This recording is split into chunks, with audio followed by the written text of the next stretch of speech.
I've saved so much with Mint Mobile that now I just leave my spare change down in the couch. Not needed.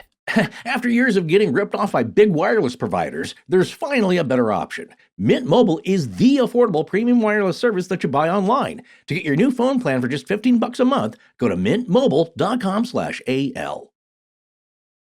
If you are feeling suicidal, thinking about hurting yourself, or concerned that someone you know may be in danger of hurting himself or herself, call the National Suicide Prevention Lifeline at 1-800-273-TALK, 1-800-273-8255. It is available 24 hours a day, 7 days a week, and is staffed by certified crisis response professionals.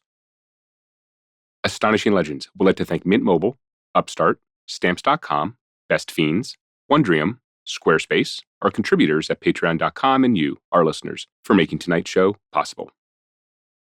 Throughout the history of Astonishing Legends, we've covered many haunted locations.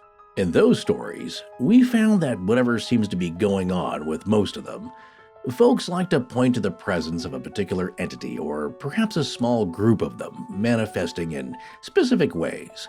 That is certainly one type of haunting, and as we've pointed out since our series on the book The Siren Call of Hungry Ghosts, you never really know what might be behind a haunting or what its goals are, if you believe any of this at all.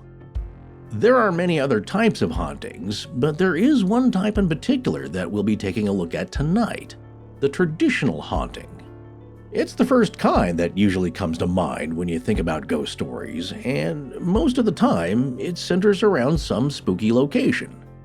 The abandoned house on the dead-end street, the shuttered factory. We're not sure why we all call these traditional, really, other than that they tend to be relatively simple, and more often than not, they also appear to be echoes of the past. If you've been listening to us since the early days of our show, you may remember the gentleman in the top hat and tails that our guest Marty saw in the mirror behind him when he was staying in the hotel on the Queen Mary for a few nights. It would also seem that places that saw many people coming and going may retain some sort of spiritual imprint of days gone by, especially if there was a great deal of emotional turmoil, either positive or negative, in the area. Tonight's story is just such a story. Although we titled this episode after a particularly boisterous character from the past, and he's a central figure in it for sure, the story is more about the place he lived and how the things he did there may have left some perpetual traces behind for eternity. We suppose one might almost find this kind of haunting comforting in a way. But regardless of its nature and what may or may not be behind it, the home at the center of this tale takes us on a stunning journey by itself.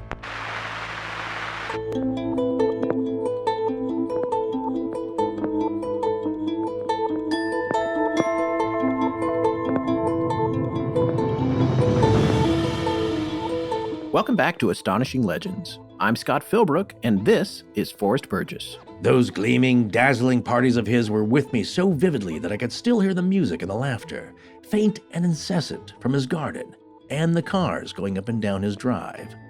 F. Scott Fitzgerald, The Great Gatsby. Join us tonight as we dive into one of the most notorious haunted houses in the Pacific Northwest and its most famous occupant, the Mad Doctor of Spokane.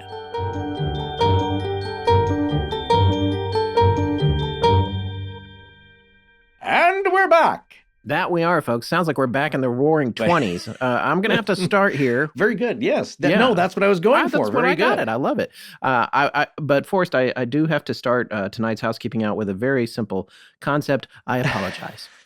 What for this time, sir? Well, I apologize for saying that your sling blade joke a few episodes ago was outdated and no one would know what you were talking about. Man, we got a lot of emails from people saying they got it, so I'm just going to let your humor run amok from here on out. Well, thank you. We'll see how long that lasts. Folks, I wish you could have seen Scott's face. It was very, very late where he was.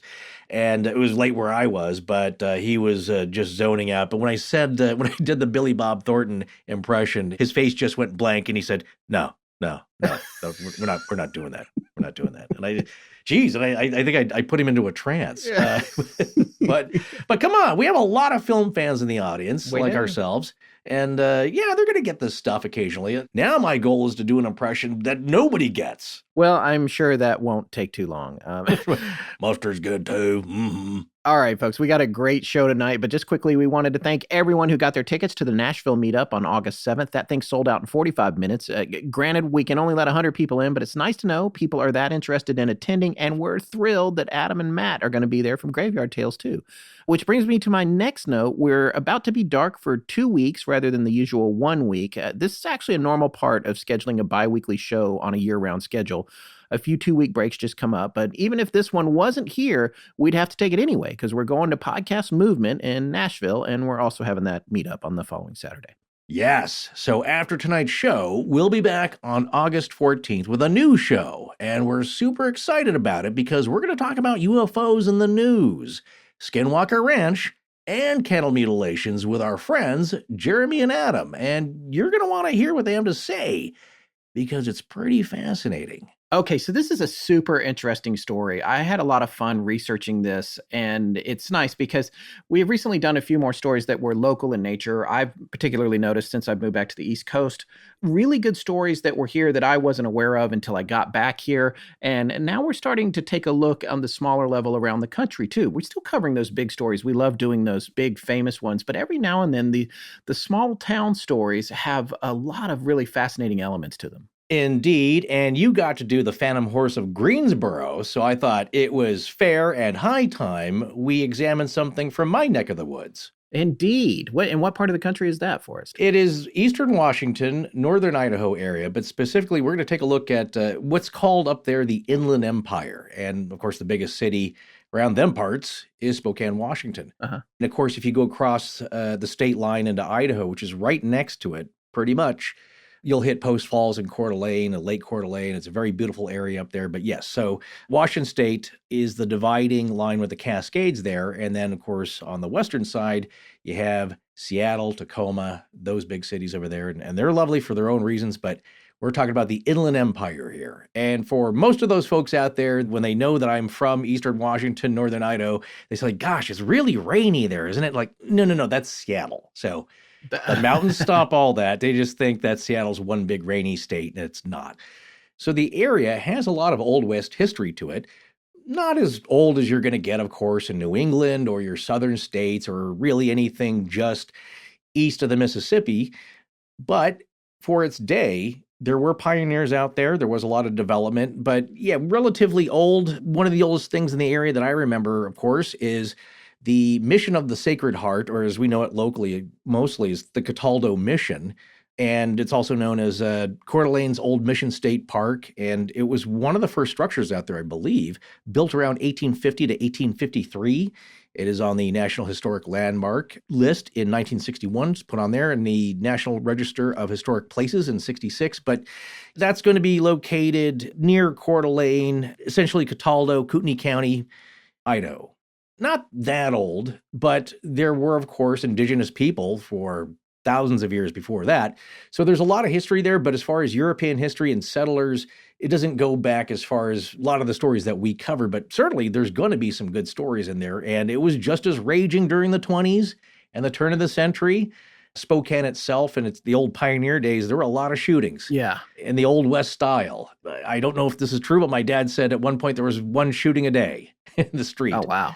So, Right. Yeah, any Old West town with a lot of money pouring through, and there was a lot of timber, railroad, and especially mining money up there. So there were people who had vast fortunes who settled in the area, and they made their mark on Spokane, and especially the South Hill, where our story takes place. I think anyone who's followed our show from the beginning knows that we have a predilection for leaning towards stories about the Old West. We both have a fascination with that. And this, in a way, kind of is the Old West or the more recent West. It is a fascinating story when you look at the early days of the country and what was going on out there, because that part of the country was late to the party, but it doesn't mean there wasn't a party. And that's what we're going to talk about tonight. So let's talk about where we found this story, Forrest, or explain to the listeners where it came from. Well, like so many fantastic, legendary legends, histories of mystery, many of them you'll find start at Costco, a Washington State staple founded in Washington State. And one of Was it really? I believe out of the Seattle area. Yeah, well, one of their brands is Kirkland. That is a major suburb of the Seattle area, bedroom community, you could say. Fantastic place. My friend Arnie put a cutout of Captain Kirk at the town sign entrance to Kirkland because he thought it was appropriate. Oh. I don't think it lasted very long. With Costco, my favorite store, and if there's ever any kind of apocalypse, that's the first place I'm going to camp out because they have everything. I'm looking here. It says it does say it started in Seattle in 1983. Okay, so well, there you go. That's at least one thing I've gotten right out of the 7 years I've been on the podcast. Sorry, let me correct that. I'll update that. The company opened its first warehouse in Seattle in 1983, but it was founded July 12th, 1976 as Price Club in San Diego. Oh, there you go. Okay. And then 37 years ago became Costco of Seattle. Interesting. And now its headquarters are in Issaquah. Not too far from the location of one of our most popular and disturbing and thought-provoking episodes, the Sludge Entity. Yeah. But in this case, this came up and actually covered a story with us with the Loremen. That episode they are producing right now, they're doing post-production on it, but that was one of the first things I thought of when they asked me very generously to come on their show and be a guest lore person. They were asking me, like, what do you want to do as a story? And I said, we guys have such tremendous, great old history there in merry old England. You have volumes of legends and lores that are ended up in print contemporaneously written at the time, and just the most fantastical stuff. But let's do something for my region, my half of one state and the top half of another state region. And I remembered I got this book from Costco, and they had a little bit of difficulty knowing what that was. They have similar stores in England, I believe, that are more warehouse type stores. But I was telling them they have a great book selection. They're like, really? It's like, oh yeah, they have tables and tables of great books, DVDs, they got magazines. And in this case, this book jumped off the table and grabbed my attention, and it's called Washington Myths and Legends, and it's the second edition, the subtitle being The True Stories Behind History's Mysteries, written by L.E. Bragg. That's L-E-B-R-A-G-G. Her first name is Lynn. Yes, that's right. And it was copyright 2015, the second edition here. And yeah, this is a great book. Each chapter is a different story from the area. Our story begins on page 111. The story I covered with the Loremen is another great tale in there that I offered to them called The Lady in the Lake, where a murdered woman's body ends up in a very deep, very cold lake in western Washington, in the Horn there, if you look on the map, the Olympic Peninsula. And her body eventually turned to soap after being down there many years, so that's very strange. I can't wait to hear that. So that's coming out on the Loremen. They haven't dropped that yet as of our recording on this, but as soon as they do drop it, we'll be sure to mention it in our next episode and on our social media as well, because I honestly can't wait to listen to that. And those guys are great, hilarious, do really great show. Yeah, it's a really great format. We had a ton of fun just talking and shooting the breeze across the pond. So that was a terrific time. But I thought, well, what story could we do from this book? Because it's just chock full of great stories, each with their own je ne sais quoi, you could say. En français. Yes, very nice. Bigfoot, lost treasure, buried treasure. Yeah, it's just a treasure trove of fantastic stories from up there. And to boot, they're all very well written. She's a great writer, I thought. Yes. Gets right to the story and gives you the details, but is not dry Which about we're doing it. the opposite of right now. No, we're dragging this way We are out. the polar opposite of how this book is I know, written. but Scott, we hadn't gotten an angry email in a long time about how we just don't get to the story quickly. How long it takes. It just takes. We're just doing it too efficiently. So I like to throw a wrench in there every once in a while. So the story we're going to cover tonight is from a chapter called The Mad Doctor's South Hill Mansion. As I said, it begins on page 111. This book is from Two Dot Publishing, an imprint of Raucous and Littlefield. You can find them at Rowman, ROWMAN.com. Yes, and it's not the only source for tonight. We obviously have done some additional research. We have some historical records relating to this particular property, and we've been looking in other places, cursory research, as we like to say. Right. But the book was the original inspiration. This chapter was the inspiration for us to not only get familiar with the story, but to dig into it deeper. Absolutely. And the other thing I love about this story is that, yes, it's a haunted house. That is just one major element of the story, of course, but not a really well investigated one. Not like a bunch of other places that we've covered where so many cable ghost shows have covered it and they've been there and they've gotten some interesting evidence. Private teams have gone in. This is still a private residence. And it's a notorious one, and one I wasn't all that familiar with. I'd heard of the name growing up, but didn't know much about it. For being somebody who grew up in the region, hearing some tales about it, certainly some of the notable figures we're going to hear about tonight, but not a lot about this particular story. It's got one thematic element that Scott loves, and that's the Great Gatsby-esque nature about this story. Yes. The early 20s, and you think, oh, those are just stories of people having madcap parties, and yeah, those are in those stories, but it also really happened, and it happened here.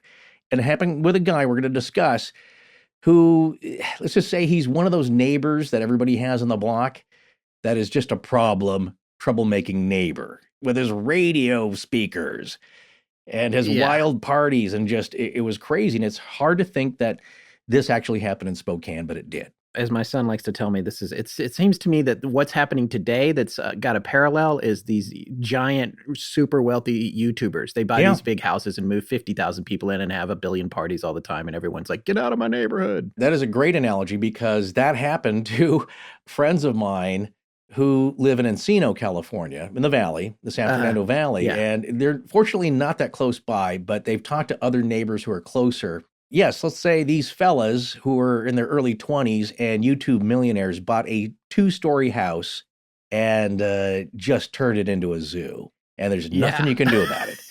People with a lot of money can get away with a lot of stuff. Right. So we're going to be talking about this particular house, which we'll refer to right now as the Wilbur Hahn Mansion. We're going to get into the details on that. And as Forrest said, the Mad Doctor of South Hill, or as the title of our episode is, to make it a little more accessible, the Mad Doctor of Spokane.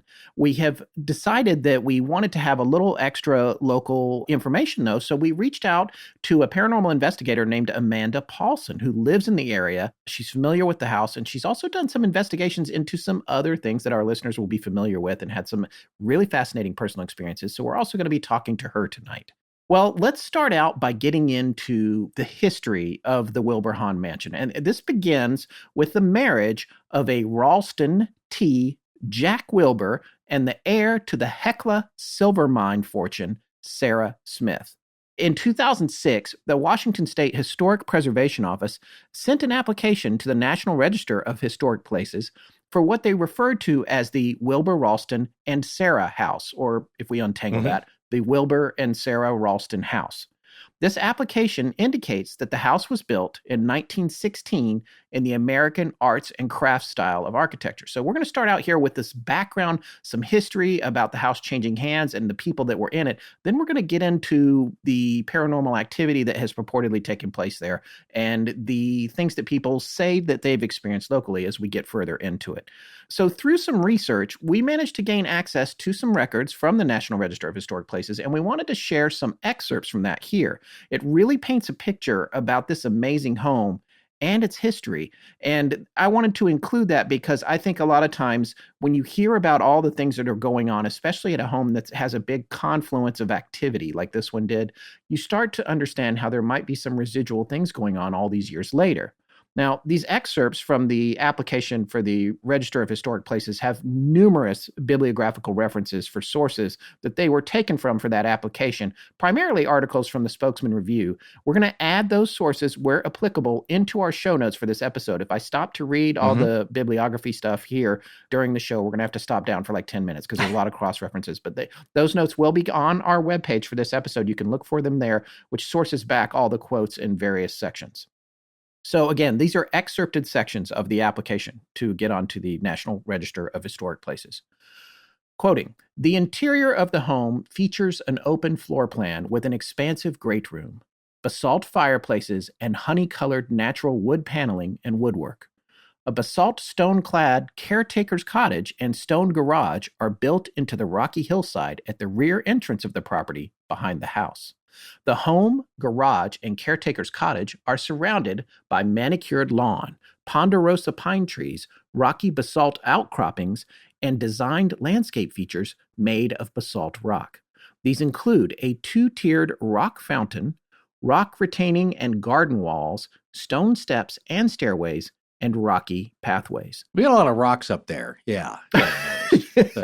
It was a giant lava field at some point. There's a lot of volcanic rock as well. And we have a unique feature that I've seen up there where you'll get hexagonal like columns. If you go out to Spokane International Airport, you'll see that's featured behind the sign, where it's basically the edge of a lava flow. And it's chunked off, crystallizing away into these hexagonal columns.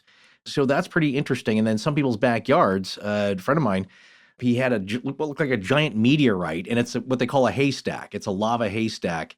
And I wanted to drill into it. I don't think there's anything in there, like aliens or treasure, Arkenstone, anything like that. But it's pretty cool looking, except that it was front and center in his backyard. It took up a lot of room. But so there's a lot of rock and volcanic features in there. The reason I mention this, and people think this is a tangent, the basalt rock, the lava rock, which is very porous, maybe that has something to do with the limestone theory and the stone tape theory we're going to talk about much later on. Yeah. And that something's perhaps trapping all this crazy flapper F. Scott Fitzgerald party energy and the fights and the craziness of the times, but also the weirdness and the tragedy.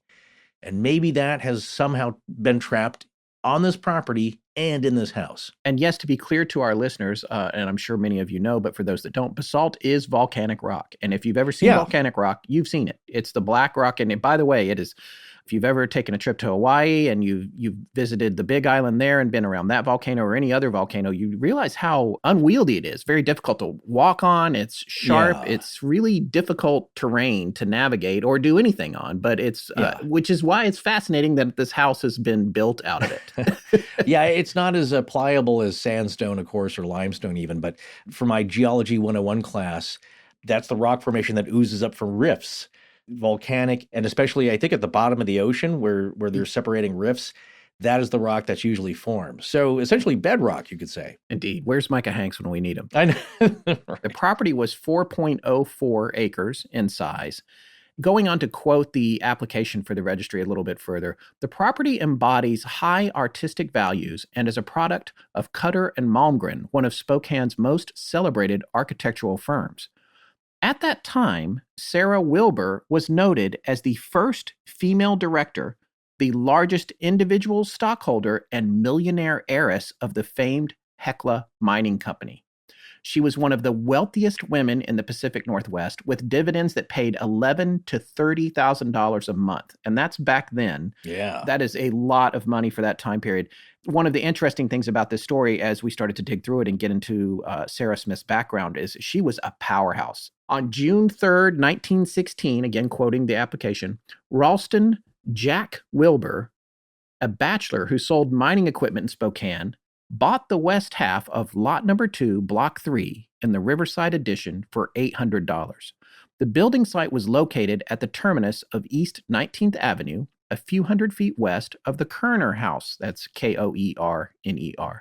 He applied for a building permit from the city of Spokane a few weeks later on June 20th. Again, this is 1916, and set about clearing the site for the erection of a dwelling.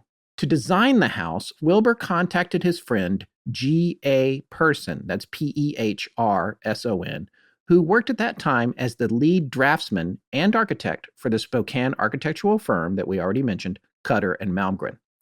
The blueprints for the house, and this apparently there's a little bit of mystery about this, which came up repeatedly in the research. The blueprints for the house were printed with the firm's name at the bottom of the plans, so it is not known if the actual design for the house was rendered by Kirtland Cutter of Cutter and Malmgren, or by his lead draftsman and architect, G.A. Person.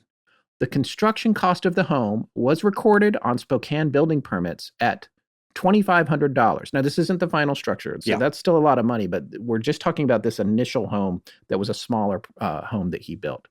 The construction cost of the home was recorded on Spokane building permits at $2,500 at the time. Now, keep in mind, this is for the initial construction. It was a smaller building, and that'll become more clear here as we move forward. During construction, Wilbur continued to purchase adjoining land, especially to the north and west of the property. The additional cost exceeded $4,000, but gave him 4 acres of steep hillside with breathtaking views. Finally, the house was completed, and 3 months later, on September 2nd, 1916, Ralston Wilbur wed Sarah Peterson Hecla Smith, millionaire heiress to the Hecla Mining Company. All right, so we need to talk about Sarah Smith. Forrest, why don't you continue here? Sarah Peterson was a public stenographer and director of a Chicago secretarial school, was married, widowed, married again, and divorced all in a short span of 10 years. In 1908, she married James R. Hecla Smith, a director of the Hecla Mining Company, which owned the Hecla Mine, quote, one of the oldest continuously producing lead and silver ore mines in the Coeur d'Alene mining district. And if you're from the area or you've lived in the area quite a while, you've heard of Hecla. Yeah, and I want to be clear that when we say Hecla in the course of the name, it's because the people that we're talking about were associated with the mine. It's not actually part of their name. It's just a company name, just so everyone understands that. Yeah. Yes, exactly. Well, from her lucrative Chicago holdings, Sarah loaned James money to purchase thousands of shares of Hecla Mining Company stock, enabling him to become the principal shareholder of the company. Not a bad position there. So in the prime of his life in 1908, Smith was hospitalized with pneumonia complicated by Bright's disease. And as he got worse, he and Sarah were married hastily on September 25th by a hospital chaplain. At 6:30 that evening, Smith expired. He left no will. To Sarah, he passed his 92,000 shares of the Hecla stock. An overnight millionaire, Sarah Peterson Hecla Smith became the largest single stockholder of the Hecla Mining Company. Wow. And you digging this up, it just makes my mind reel because it would be guess what? Everyone at the top has gifted you, Scott, all their shares in Amazon. What's fascinating about this story when you dig even deeper into it is she actually loaned him the money to buy that stock. So that came from her earnings in Chicago because she already was doing well there. And I guess she came back and said, oh, here, you can borrow this money and buy the stock. And then the stock started to skyrocket. And that's why they rushed through the marriage when he was starting to pass away. It's like, we got to make sure this gets back to her. Yeah, no, just a terrific head for business and one of those people that is able to take that plus intuition and prescience and turn that into an empire. Well, at the time of James Smith's death, the Hecla Mining Company employed no women, and females rarely attended stockholders' meetings. That changed, though, when Sarah was elected as a director of the Hecla Mining Company's board in November 1908. So also groundbreaking, busting through that glass mine ceiling there. Scott knows this, but before the podcast was my full-time job, I worked freelance for 20 years, and I got by fairly well. But man, when a project fell through or a client decided they weren't going to do a campaign, those times are really rough. I could be out of work for a couple of months, and that's when I racked up a few $1,000s in credit card bills just to get by. And it took a few years to finally clear, but when I used a consolidation loan, I can't describe how good it felt to see that balance go to zero. It was like you cleared your house of all of its junk, and you could see your floors again. Oh, yeah, I know the feeling. It's a huge burden lifted off your mind and your bank account. But a lot of folks out there who got laid off or lost a lot of their business because of the lockdowns the last 18 months are back under mountains of debt. Luckily, there is a way to climb out from under it. And the smartest way to do that is to pay off that debt at a much lower interest rate. Otherwise, you could be spending years making super high monthly payments and only really paying off the interest, not the principal. Yup, and thus continues that never-ending cycle of debt. But the answer to getting back on track with your finances is Upstart. Upstart can help you make that final payment so you can get ahead. Upstart is the fast and easy way to pay off your debt with a personal loan all online. Yeah, whether it's paying off credit cards, consolidating high-interest debt, or funding personal expenses, over 500,000 people have used Upstart to get one fixed monthly payment. Yes, and the way they work is that, unlike other lenders, Upstart considers your income and current employment to find you a smarter rate for your loan. And with a 5-minute online rate check, you can see your rate upfront for loans between $1,000 to $50,000. You can receive funds as fast as one business day after accepting your loan. Find out how Upstart can lower your monthly payments today when you go to upstart.com/legends. That's upstart.com/legends. Don't forget to use our URL to let them know that we sent you. Loan amounts will be determined based on your credit, income, and certain other information provided in your loan application. Go to upstart.com/legends. Hi, I'm Carly from Australia, and when I'm not chasing yowies and dodging drop bears, I'm listening to Astonishing Legends. Now back to the show. Well, Sarah Smith was a familiar member of Hekla's board, of course, relishing the deference paid to her as the largest shareholder. I bet she loved that because that means you were at the top of the hill, the queen of the mountain. So during her 2 weeks or more in the Coeur d'Alenes each year, she discussed mining with the managers and engineers of other companies who treated her courteously and respected her quick mind. Although some managers of the Hekla disagreed with her position and politics, she was well liked by many other Hekla board members and successful mining men, and she was a very powerful force in that company. During her tenure on the Hekla's board of directors, Sarah Smith met Ralston Wilbur. Now, Ralston, Jack, that's his nickname there, Wilbur, came to Spokane in 1909 as the Northwestern Superintendent of the Thompson Start Company, which sold construction equipment, I believe, and as such, directed the erection of the old National Bank building on West Riverside Avenue. That's another grand old building there. If you've been through town, you can't miss it, and everybody knows the old National Bank building. Subsequently, though, he joined the Halliday Machinery Company, which also made mining equipment, as a partner and a salesman. And then he made his home in Spokane. So as reported the day after their wedding in the September 3rd, 1916 edition of the Spokesman Review, Wilbur was previously noted a, quote, famous right tackle for Yale University and a champion hammer thrower, president of the class in 95, that's not 1995, that's 1895, I believe, at Stanford University, and member of the American Society of Mathematical Engineers and the American Mathematical Society before he arrived in Spokane. So this he's no dullard.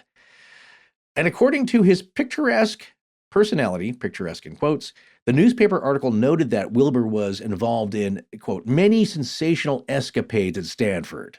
BMOC, big man on campus, which were apparently not acceptable to the university. And so he completed his education at Yale then, hastily, and please go. Wait. I think you're glossing over something here. He got kicked out. He got kicked out of Stanford and had to finish at Yale. I was hinting at that. So I was hinting at that while visions of the movie Animal House danced in my head. Indeed. Yeah, so kids, that's nothing new. People goofed off then. Your great-grandparents did far wilder things than you probably can imagine.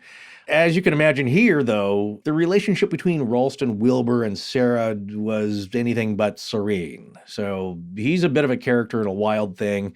She's a tough, strong-minded businesswoman, and I just can imagine the heads butting there. The guy's smart, the mathematical propensity there, and a lot of acumen with what he studied, but also kind of a party hound. Ralston was actually described by noted Spokane historian John Fahey as, quote, a tall, athletic, dark-haired womanizer and prankster who rushed Sarah Smith into marriage. Yeah, listen to this quote from this article. This is from an article called Cupid, Too Much for Rich Widow. This is from the Spokesman Review, September 3rd, 1916, page 1. This is from Sarah. Quote, our marriage at this time was quite unpremeditated on my part, said Mrs. Wilbur. It was my intention to leave for Chicago with the object of closing up my business affairs there and returning to Spokane to get married and make my home here. Mr. Wilbur would not consent to this program and insisted that we be married today. I really did not have anything to say about it. He just rushed me over to the courthouse and secured a license. The wedding followed in such quick order that the Davenport Hotel people do not even know that we have been married. Mr. Wilbur has just built a bungalow, I understand, but we shall probably build a more suitable home here later on. Okay. Yeah. Wow. Well, a product of the time, but certainly nothing like that's changed if you follow the society pages in the newspaper. I can't believe you found all this great information that we've compiled here.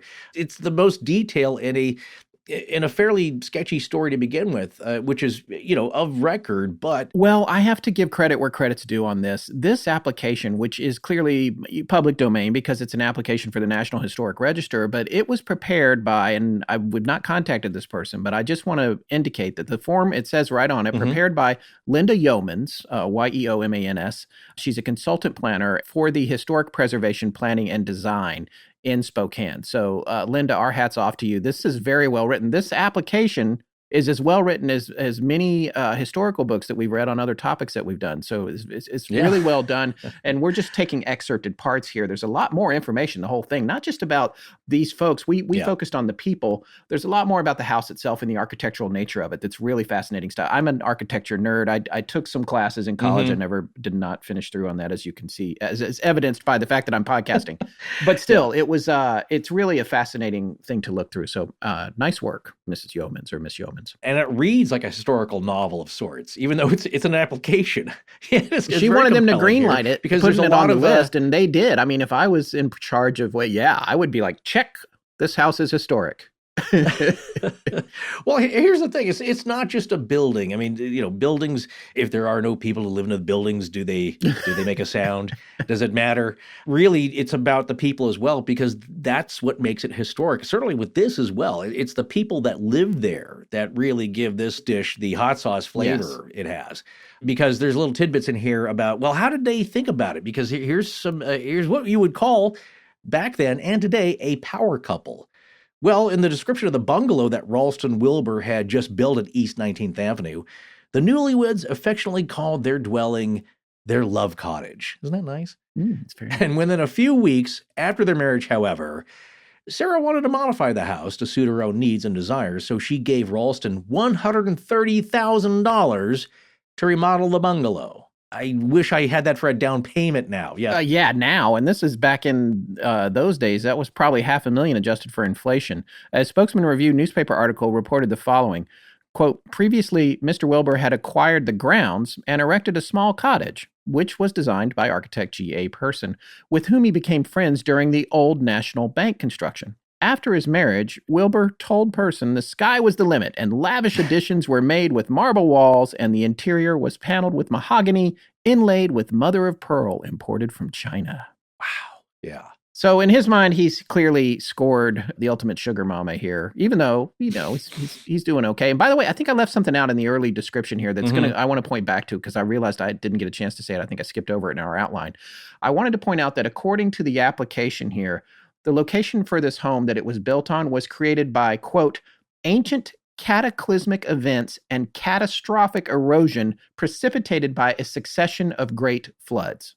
Yeah. So just keep that in mind when we talk about the geography of the area. Whenever we always try to look at what's going on here. This is a place of great geographic violence. Yes. Over obviously millennia, millions of years or whatever. But a lot of glacial till. I know the soil up there is very rocky. Like if you go to plant a garden, you're going to get a lot of river stone, rounded, smooth rocks. Yes. And it's going to be a pain in the butt to clear all those.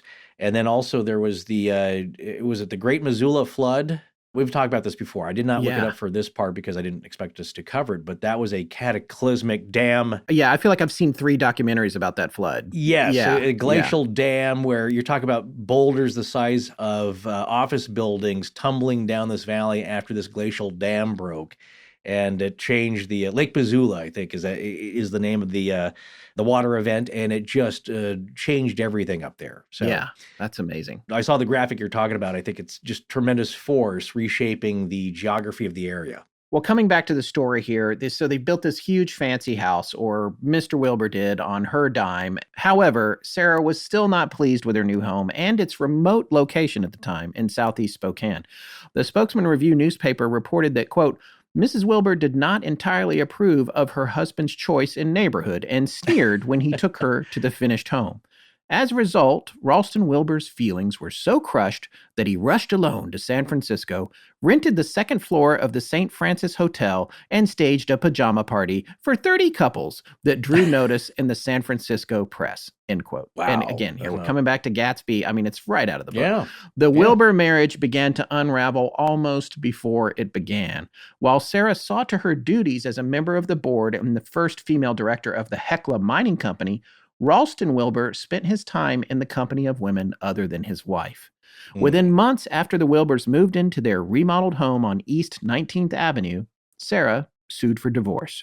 Spokane historian John Fahey noted that Ralston Wilbur chased women, vile women, Sarah called them, and although he sweet-talked her once out of separating, she soon sued again and was granted an uncontested divorce in September of 1918. In 1919, Sarah sold the property, to Sadie Bell and William T. Whitlock, owners of Whitlock's Pharmacy in Spokane. So there you go. So that's the end of that time. But you can see this home's history starts in a very tumultuous way. There's a lot of wealth, and it's new wealth in a lot of ways. I mean, she had a fortune that she'd been doing okay in Chicago. And this kind of wealth is off the scale for the time period. This was a time when I'm pretty sure income tax was just coming around. I always think about this because, here in North Carolina, we have the Biltmore House, which belonged to Commodore Vanderbilt, who had homes all over the country. But that house is crazy. You've seen it in like 25 movies. Whenever you tour it, they're always like, he didn't pay income tax, and also owned every railroad and everything else. But when you were making that money back then, it was the country was still fairly young, and you got to keep a lot more of it than you do now. And that was just this excess. And again, we come back to the idea of the Roaring '20s. Yeah, man, I'm picking up what you're laying down here. How I felt about this is that it starts off with a lot of crazy dysfunctional energy. Yes. Tweaked by a lot of money and power and big personalities. And it seems your money went a lot further back then. Yes. Even though I believe, things always cost what they cost and you pay what you pay. But, at that time, though, you look at Andrew Carnegie and the amount of wealth that he had compared to the economic conditions of the time. Yes. Is mind-blowing. A lot of people don't realize the percentages, I believe, and just how vastly these uber-rich people were compared to everybody else. It would be interesting, and I'm sure somebody's done it, be interesting to compare that wealth from the top and the bottom of society in America at that time to, say, today to like Bezos, Buffett, or Bill Gates and the lower end. And if there's a wider margin there, I think there might be, but still, it's all relative. Yeah. These folks had unattainable, unimaginable amounts of money.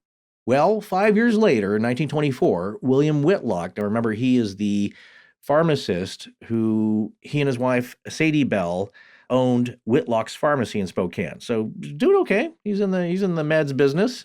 Yeah. Well, the Whitlocks, they sold that property to Rudolph A. Hahn, H-A-H-N, and his wife, Sylvia D. Harm, H-A-R-M, for $11,033.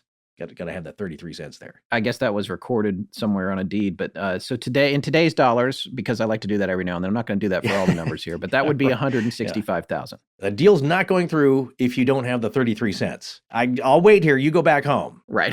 They didn't own it for very long either, the Whitlocks.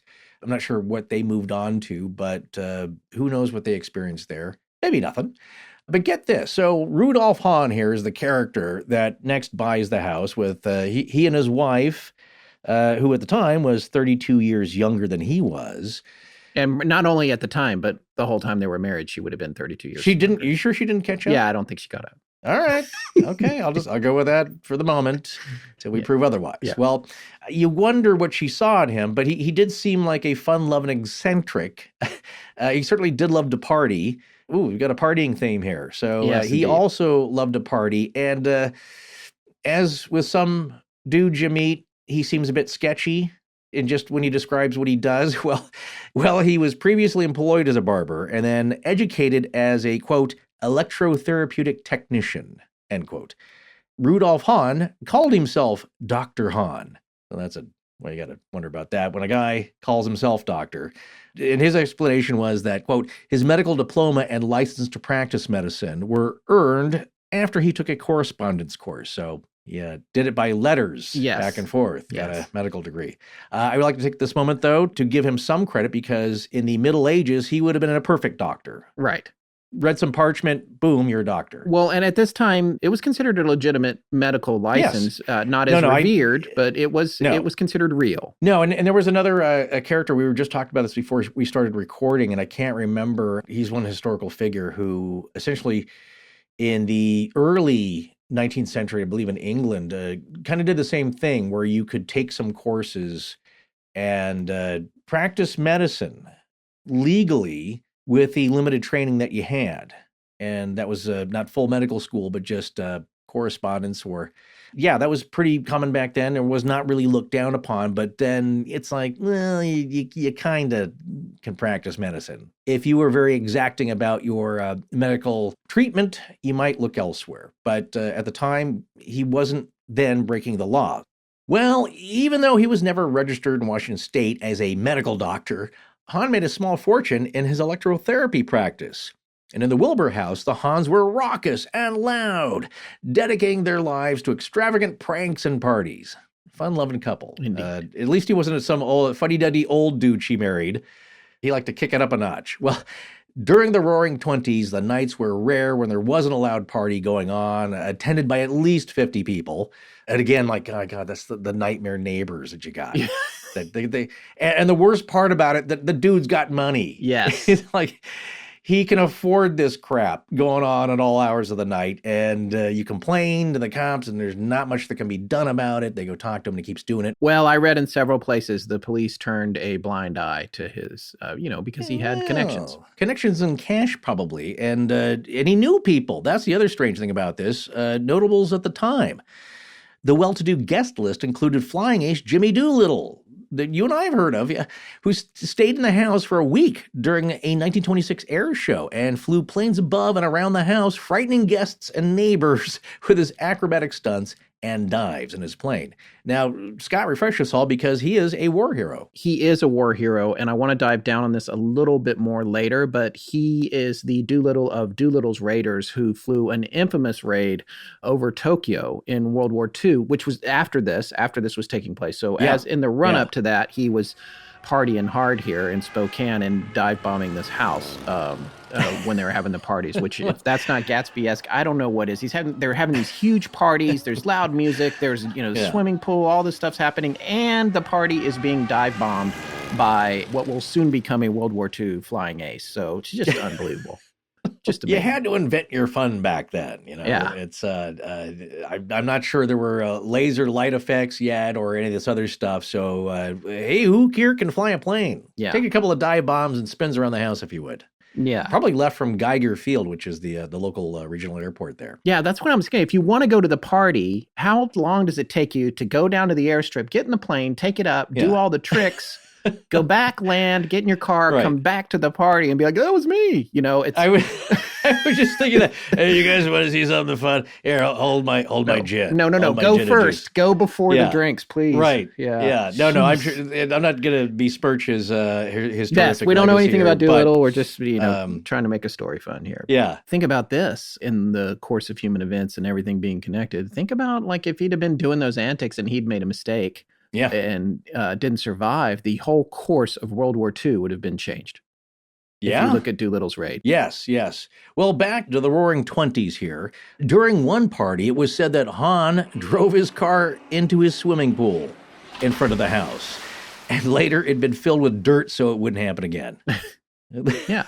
Well, I don't want to drive in there again. That was, that was not fun. Let's, fill it up. Valet, here's my keys. I'm just going to just step out of these wet clothes and into a dry martini. That's how you end a good party. It's that thing where everyone in the movies anyway, everyone holds their breath. And then after about 20 seconds, he comes up and everyone cheers and claps really loud. Yeah. Cheers and claps, and he didn't spill a drop of his drink. So exactly. This just shows you how kind of wild it was back then. You asked me about this. It's like, well, if you have a big pool and it's pretty brand new, why would you fill it with dirt? It's like, well, Spokane is a very temperate climate, so it's not like having a pool here in sunny Southern California or Arizona. We're going to have a tremendous amount of sun. It does get hot, and it's very nice and sunny during the summer, but, it's a shorter period of time, so not as big of a deal.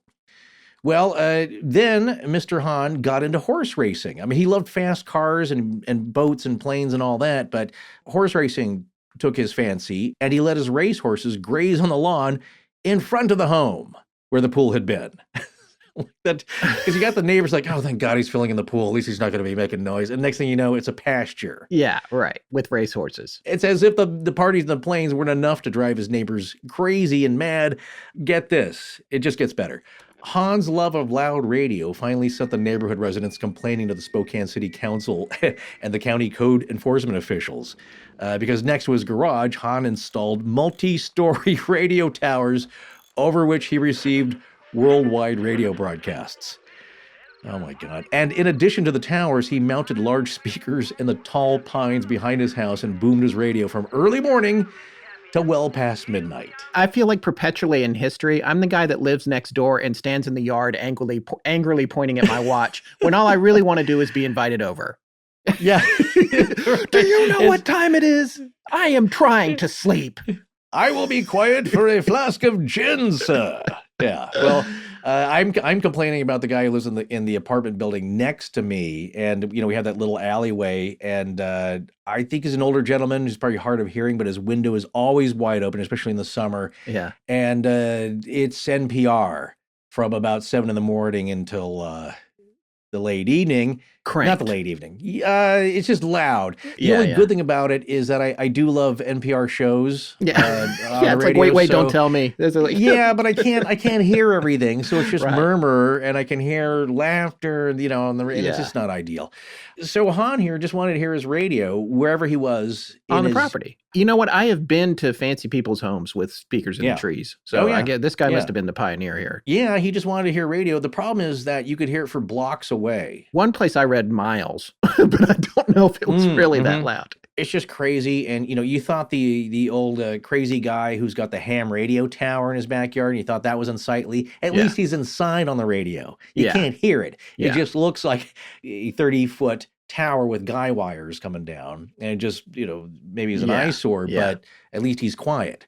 So continuing on with the narrative, and once again, want to give a big shout out to Linda Yeomans, who made a terrific write-up here, which is, again, that's why it's so fun to read when you would normally think it was just a dry county commissioner or zoning report that you had to file. Yeah, this house is very important. Linda, you need to be writing books if you aren't already. So, well, continuing on to the narrative, in 1945, Olga Marquardt, a wealthy Coeur d'Alene mining widow, bought the Wilbur house for just $21,000.38. Again, write that into the check because we need that 38 cents to make this legal here. I feel like it's losing value. I'm not going to do the lookup on the adjusted dollars here, but I feel like it should have been more if it had been being kept up better. Yeah, now see, that I could put a down payment on. 21 grand, right? Well, just before she purchased the property, Spokane County tried to buy it for use as a retirement center for, quote, 40 old age pensioners, end quote, but county zoning requirements could not be met, and the transaction was aborted. The property was again sold in 1947, and it changed hands several times after that and was eventually left vacant and unprotected, which resulted in vandalism, damage, and deterioration.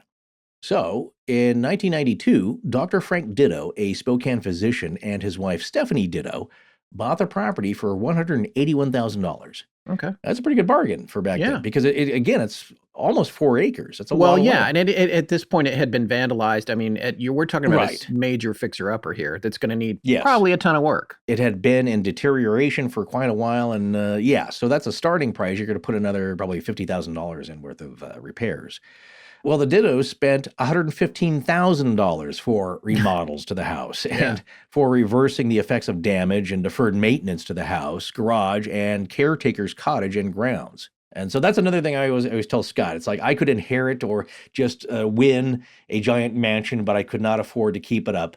Much like the Katy Perry's Archdiocese Mansion Convent at the top of the hill in my neighborhood, which is beautiful. Man, I would love to ghost hunt that place. Maybe we should ring up Katy. She'd be willing to let us on my wife did write a sketch for her at SNL, but I don't think there you go. That's the end. Yeah, the famous sketch. It's been made into a GIF many times. So she's wearing an Elmo shirt. I'll leave it at that. Yes. Yeah. Yes, with large eyes. I do remember that. But it's a same era and quite a storied Hollywood history that goes along with that place too. But I could not afford to even pay the pool guy. Yeah. So that's the problem with owning a big property with a lot of grounds on it. So anyway, that's the pertinent history of the house. And now it's in private hands, and we're respecting the privacy of the current owners. But as you can see, it's had quite an amazing history. Indeed it has.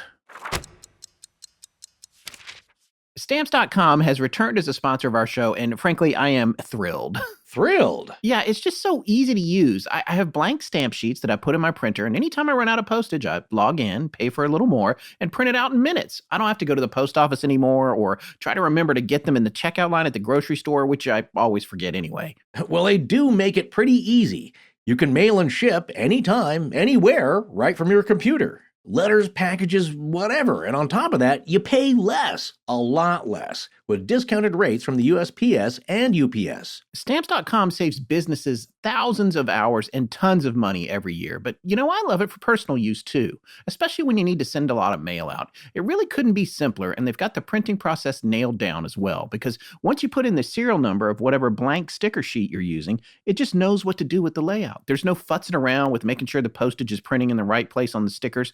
It just works. Yeah, and this works with any standard printer. Whether you're a small business owner or like me, you want to use it for personal use, Stamps.com is a great choice. It's saving nearly 1 million small business owners time and money. And they offer deals you can't get anywhere else, like up to 40% off USPS and up to 66% off UPS shipping rates. And with their Switch and Save feature, you can quickly compare carriers to find the best rates every time.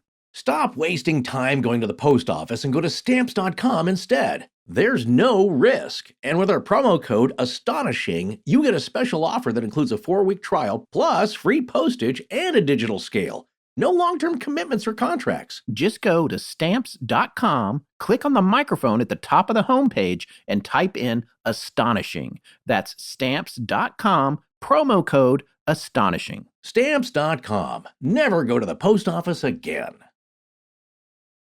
Hey, man, you got a long flight across the country coming up, don't you? Yeah, me and literally a million other people every day this summer. Yeah, I've been reading about everyone wanting to get away, and that means planes packed to the brim, flights delayed for hours, even days, overcrowded airports, longer waits for everything, like at baggage claim, the rideshare stand, the line at the airport Chick-fil-A, and not to mention the onboard public freakouts. Yeah, thanks for the reminder. But you forget, I have a secret weapon in my pocket against boredom, annoyances, and waiting. Oh, whoa. You're not going to get through security with that. No. I meant my smartphone where I can play Best Fiends. Oh, of course. Yeah, you're right. I have to admit, knocking out a few levels of Best Fiends really helps you tune out annoying environmental hullabaloo, and it makes your wait times fly by. One challenging level can make 30 minutes feel like 30 seconds. Exactly. And I'm looking forward to getting some downtime where I have a good excuse to play Best Fiends, because we've been so busy lately, I haven't reached my goal of getting to level 1100 by the end of the month, and I fell short of completing the last 2 events, so I missed out on collecting those special event fiends. So I did complete 20 levels since we last talked, but you could say level 1090 has been a bit of a sticky wicket for me. And if I've learned anything, it's that perseverance, not mad gamer skills, wins the day with Best Fiends. So there's always hope for the thousands of levels ahead of me. I'm glad you might be stuck. Maybe I get a chance to catch up. And this is another thing I like about Best Fiends, actually. You don't have to be at the super high levels to win prizes in the game and collect all those cute and funny characters. Anyone at any skill level has the chance to be a superstar and have a lot of fun. Yeah, that is so true. And what I like is while I'm waiting for my flight to board, you don't need the internet to play Best Fiends. So as soon as I find my seat, I can continue playing for as long as I want and ignore the guy trying to open the cabin door in flight. Well, I'd be happy if I can complete the Tour de Minutia in the safety of my own home and win the Tête de Napoleon character. The portly Napoleon fiend, he looks really funny on his tiny bike. He does. Well, you might just beat me in that goal, mon frère. Bonne chance. And for those of you out there that haven't tried Best Fiends yet, it's time you checked out Boredom's Worst Enemy. Just download the 5-star rated puzzle game, Best Fiends, free today on the App Store or Google Play. That's Friends without the R. Best Fiends. I'm Kelly Barons-Brink from the podcast True Crime IRL, and when I'm not talking about murders, I'm listening to Astonishing Legends with Scott Philbrook and Forrest Burgess. Now back to the show. So that is the really wonderful historical backdrop on this home. What we need to talk about now is why has the home gotten onto our radar? We haven't really mentioned that. Great parties, big stuff happening, all that. But the other thing that's happening is that in Spokane, this home is locally famous for being haunted. And there's another interesting thing happening. And this is where our guest comes in tonight, Amanda Paulson, who we mentioned at the top of the show, from Pretty FN. That's the letters F and N, Spooky. If you Google that, she comes up on most platforms under that, Pretty F and Spooky. She's going to come on tonight and talk a little bit about how the locals perceive the home, the stories that she's heard around the area. Kind of an interesting take on these stories being pushed down a little bit in Spokane, which I thought was fascinating. She's also had some really amazing personal experiences at other sites that you've heard us talk about on the show before. So we'll be talking about that too. But coming back to the Wilbur Hahn mansion, These are some of the things that people claim to have seen. And again, here we're actually referencing L.E. Bragg's book, Lynn Bragg, Bragg, Washington Myths and Legends, The True Stories Behind History's Mysteries. Yes, and she is a Washington State native, and her books usually are about the Pacific Northwest, and she has several other books, too. One called More Than Petticoats, Remarkable Washington Women, and More Than Petticoats, Remarkable Idaho Women, both from the publisher Globe Pequot, as well as the picture books A River Lost, Heart of the Palouse, and Seattle, City by the Sound. And she lives near Seattle. There you go. So speaking of More Than Petticoats, I think that's the case you would look at here with Yes. Sarah, who started out in this house. The whole reason the house was built, even if she didn't build it herself, it was built with her own money because she had this massive fortune from that mine, which she funded. And when her husband died, he wasn't her husband. He's like, let's get married because I'm about to die. I want to get this back to you. And so they did that. And the rest is history, as they say. But let's talk about the haunting. What is going on here with this house? Well, the stories are that people have seen the apparition of a woman at the top of the stairs. There have been rumors of screaming coming from inside the house, that prior occupants, not the current residents, allegedly reported angry, arguing voices or sounds of laughing, like at a party. Mm-hmm. There have been allegedly bloodstains appearing and disappearing on the floors. That's curious. Yeah. So when we go back to the history, and it really all points to Dr. Hahn of all the prior residents, there were in this home, and we're going to talk a little bit more in detail about these coming up here, shootings. There was a suicide. There was the electroshock treatment going on. There were illegal operations, and I'm talking about surgery here in terms of operations, by someone that in today's terms might not be licensed as a doctor. Back then it was acceptable, but Dr. Hahn was the mad doctor of South Hill, the neighborhood where this home is, or as we've said tonight, the mad doctor of Spokane. Also, the house is supposed to have secret tunnels, which the theory was that was so that these patients could come and go anonymously or be secreted in and out of the house because he was performing abortions for wealthy farmers from the region. People were coming from miles around for that to happen. Right. And, Spokane's not just a hick town full of yokels. Certainly there are yokels there. I've seen them. But there's a good portion of people who are very wealthy and influential in the area. And if you think about farmers from the Palouse area south of Spokane, where they grow terrific wheat, a lot of those guys are millionaires. Yes. When you get a healthy harvest, you can make a lot of money. So it's seasonal, of course, but these are people that some of them are pretty well-to-do and influential in the area. So there's a lot of money coming through. Like I said before, it's a history of mining and railroads, timber, all the industries of the Pacific Northwest going on there, and that was certainly a part of it. And so there are some pretty spectacular homes on Spokane South Hill. So when you're speaking of someone from a prominent family needing an abortion or an operation that you didn't want to advertise, it's best if you secret them in and back out again. And another thing to consider, Prohibition at the time. Where have we seen and talked about tunnels underground? Resurrection Mary. Exactly. Yes. Where under the supposedly Al Capone's clubs there. By the way, for listeners who are new to the show or don't know our back catalog, the Resurrection Mary series was a series we did on a famous hitchhiking ghost from the Chicago area. Right. And all along Archer Avenue and some of the establishments there. And of course, you're talking about Chicago gangsters of the era and the roaring 20s and 30s reportedly were running booze through underground tunnels. And if somebody was acting up and needed to be spirited away, you could easily dispose of a body also. That was also purported. Not exactly fact, as we know, because it's kind of hard to nail that down. But you do wonder if some of the underground tunnels were used for that kind of business. And I think I mentioned it recently, one of my favorite stories about those tunnels in Resurrection Mary was that one supposedly came up inside of a mausoleum. Yeah, that's exactly. An easy place to sneak in and out of, I guess. Easy place to... as long as the door's unlocked. Yeah. You got a dead body. I'm not sure if they did cremation there, but it's an easy route to that. Also, if you're thinking about Prohibition at the time and you're having wild parties at a house, having a priest hole, a tunnel that will get you out quickly should the cops bust or raid the place. You go behind the secret wall, you get in the tunnel, you pop out 2 acres away. Yeah. And you can then walk home or run to your car. In another jurisdiction.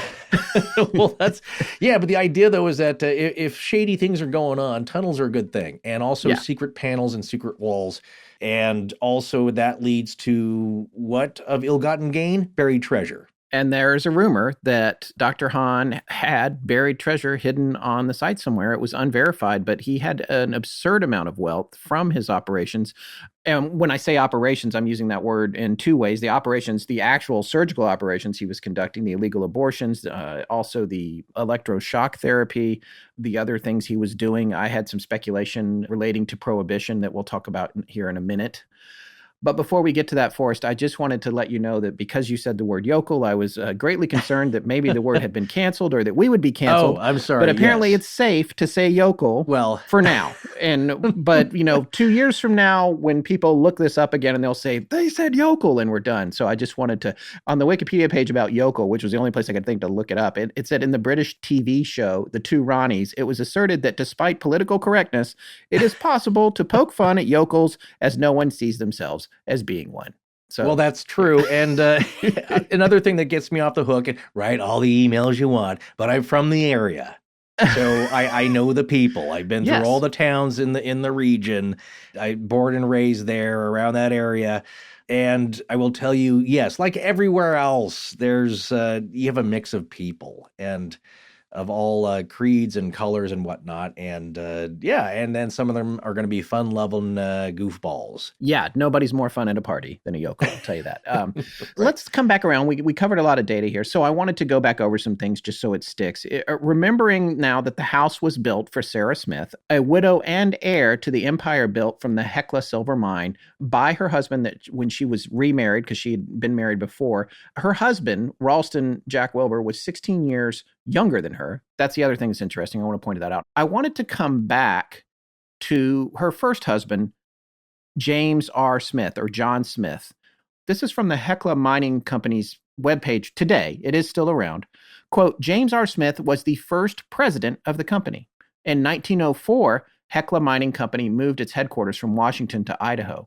There's also a timeline there that goes all the way from the time they started up to present day. I just want to read from this era where Smith would have been involved.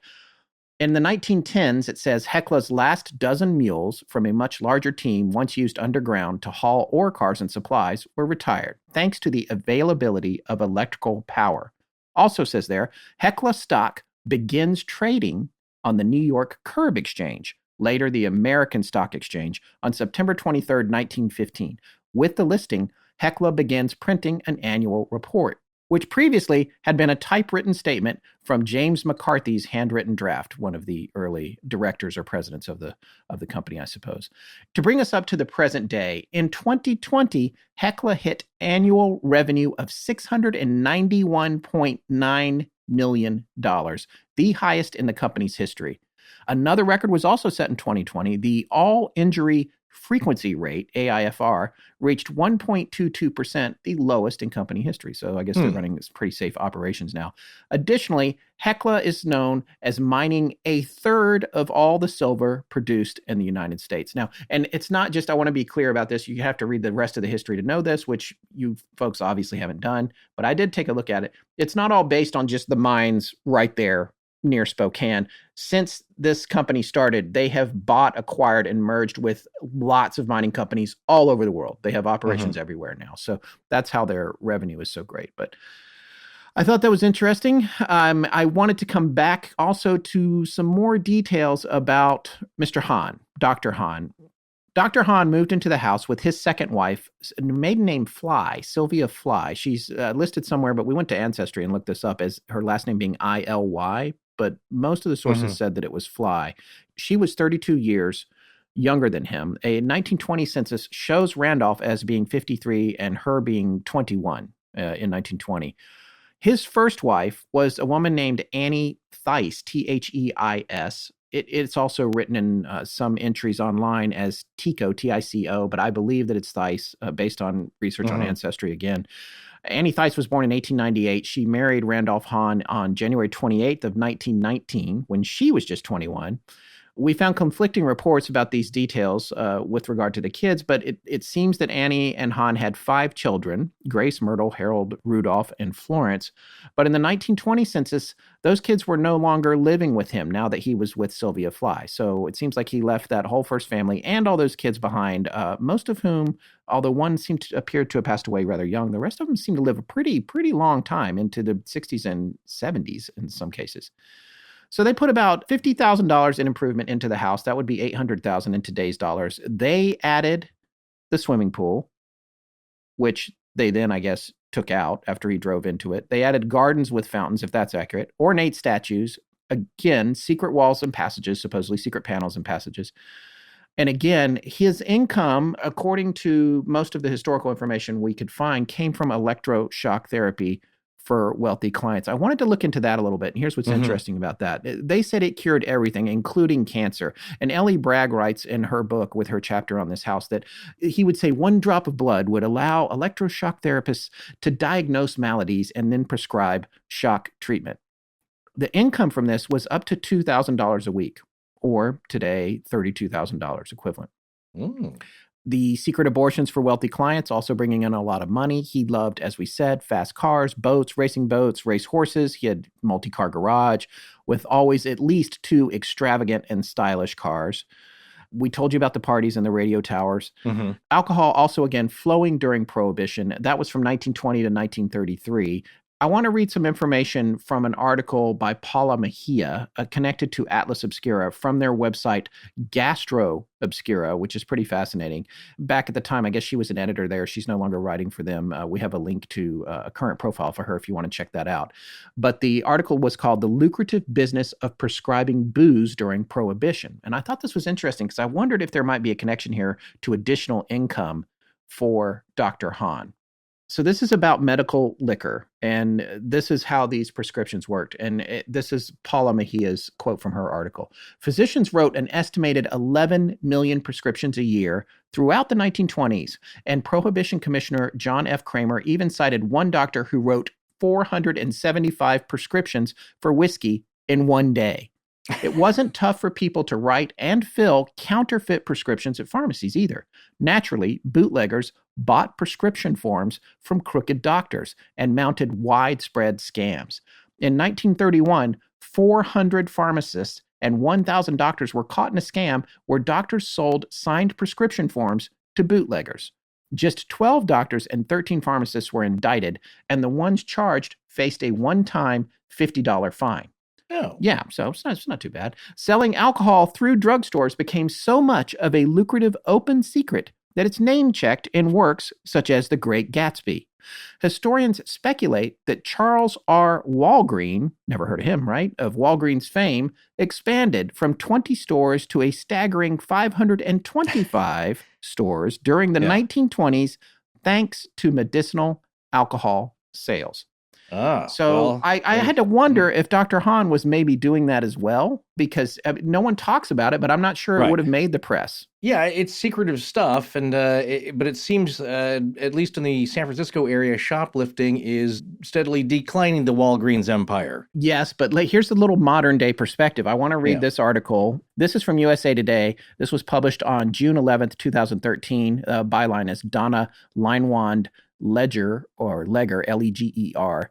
The headline is Walgreens, this is 2013 now, to pay $80 million for oxycodone violations. History repeats itself.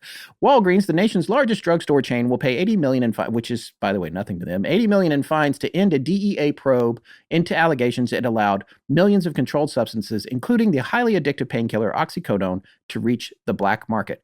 The settlement is the largest civil penalty paid under the Controlled Substances Act in Drug Enforcement Administration history. Walgreens committed an unprecedented number, in quotes, of record-keeping and dispensing violations. Quoting Kermit Crawford here, the president of Walgreens at the time, as the largest pharmacy chain in the U.S., we are fully committed to doing our part to prevent prescription drug abuse. We will also continue to advocate for solutions that involve all parties, including leaders in the community, physicians, pharmacies, distributors, and regulators, to play a role in finding practical solutions that combat the abuse of controlled substances and ensure patients' access to critical medications. Yeah. Walgreens has taken steps to enhance its ordering and inventory systems and train its employees to ensure appropriate dispensing of controlled substances. So, hand in the cookie jar again from a chain that may have gotten where it is on the backs of illegal whisk prescriptions back then. And then if Dr. Hahn was able to make prescriptions or able to cash in on that, and he had all the booze flowing at the parties and everything, it's reasonable to think that some of his income might have come from that, although no one suggested that. I'm speculating. It's cold speculation here, but... Yes, but I think it's a reasonable suspicion. Look, every industry that's involved in this, certainly that's news that came out today. I heard driving over here.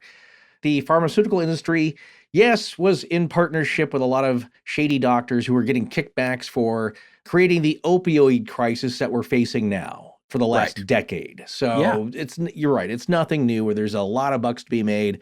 People are going to make them. And when it comes to Hahn, that's why people were speculating is that this wasn't all above board, that maybe there's a lot of cash, silver, gold, something in a strong box buried somewhere in some hidden chamber on the property. Who knows? But a lot of people did that back then, especially when the gold standard ended. A lot of people buried jars of gold coins because you were supposed to turn those back in, but they didn't want to.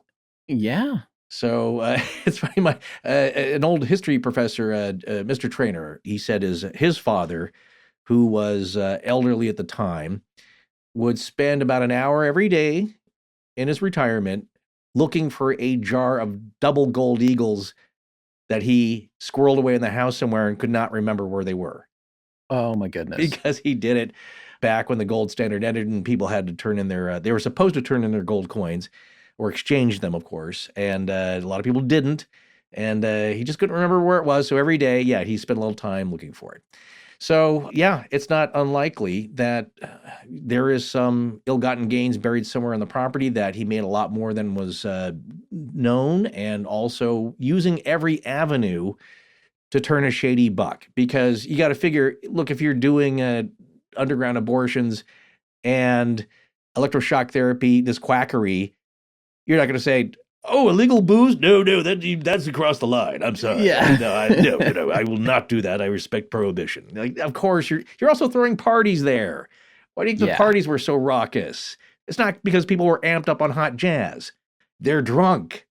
Yeah. And back in the day, and especially that's how you also get celebrities over. Like, this guy's got booze and plenty of it. Yeah, and speaking of celebrities, I did want to circle back around to something that I promised we'd touch on downstream, and that's James Doolittle, who we mentioned in Doolittle's Raiders, who was at the one dive bombing the house, I guess, in an aircraft. Now, I'm not sure what the plane was. It did precede his fame, but just a brief overview of Doolittle. I'm just going to read the first paragraph on him from his Wikipedia page. James Harold Doolittle, born December 14th, 1896, died September 27th, 1993, which would have put him in his 20s at the time that Dr. Hahn lived in the house in Spokane. Doolittle was an American military general and aviation pioneer who received the Medal of Honor for his daring raids on Japan during World War II.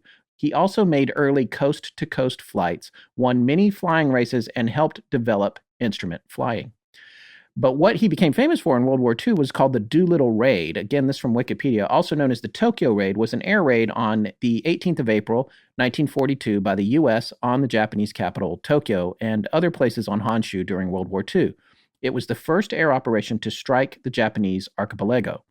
This raid demonstrated that the Japanese mainland was vulnerable to American air attacks, served as retaliation for the attack on Pearl Harbor, and provided an important boost to American morale. It was planned and led by and named after Lieutenant Colonel James Doolittle, later a lieutenant general in the U.S. Army Air Forces and the U.S. Air Force Reserve. At that time, they were flying B-25B Mitchell medium bombers. I don't know what kind of aircraft he supposedly had that he was flying over Dr. Hahn's house or the Hahn mansion. Yeah. There is some pictures of him on his own Wikipedia page with an aircraft called the Curtiss R3C2, which is a seaplane that he won a race in 1925 in. So it could have been that plane, but I don't know if he was taking off and landing on a body of water, which there are plenty of them around Spokane. Oh, that's true. Yes, sure. Lands. It's the land of a lot of lakes. A lot of bodies of water around there, so it's possible. But and I doubt he would have access to a military craft. No, not back then. Yeah, that seems unlikely. People don't realize how daring that raid was. One, they had to strip the planes down to the very bare essentials to get rid of as much weight as possible.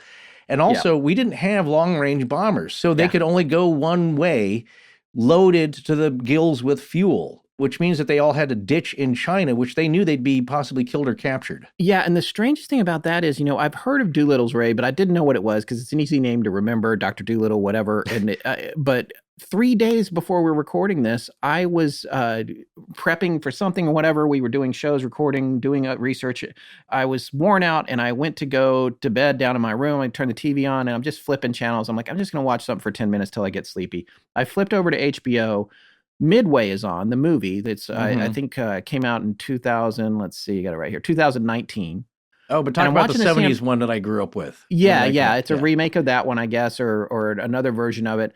And that movie's on, and I saw about 10 minutes of it. And the 10 minutes I saw, it's just coincidence, flipping channels. I haven't flipped over to the HBO channels in literally months. And I've flipped over to that. I watched the 10 minutes of the movie, and it's Aaron Eckhart as Jimmy Doolittle doing the Tokyo raid, the Doolittle Raider raid. And it's like, I didn't even have the volume up. It was so like low. And I just was sort of looking at my phone and watching this. And I was like, I got kind of interested in it. I was like, oh, maybe I'll come back and watch this movie. So I turned it off. I didn't even realize what I had been watching until 2 days later when we were researching this show. And those are the synchronicities that you start to think, God, that's weird. How was it that I just watched this, this dramatization of this raid that winds up being integral and connected to the story of this house and this character who went to the house so much during the partying era of it. So it was fascinating to me. Maybe it's nothing. I'm looking for things where nothing's there, I'm sure.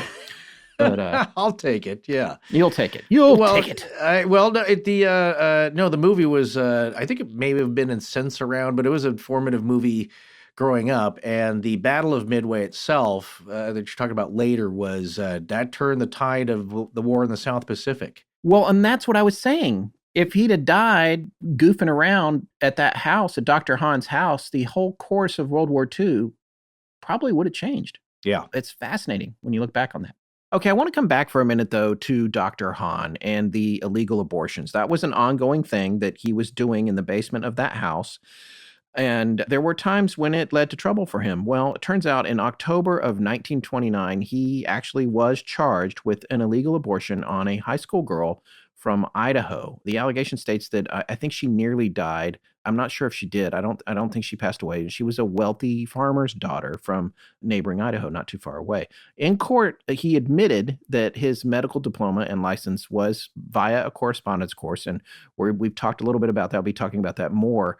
It meant a different thing back then than it does now, but still, that's how he learned to practice medicine. And he said in court also that he had studied x-rays and specialized in, quote, electrotherapeutics.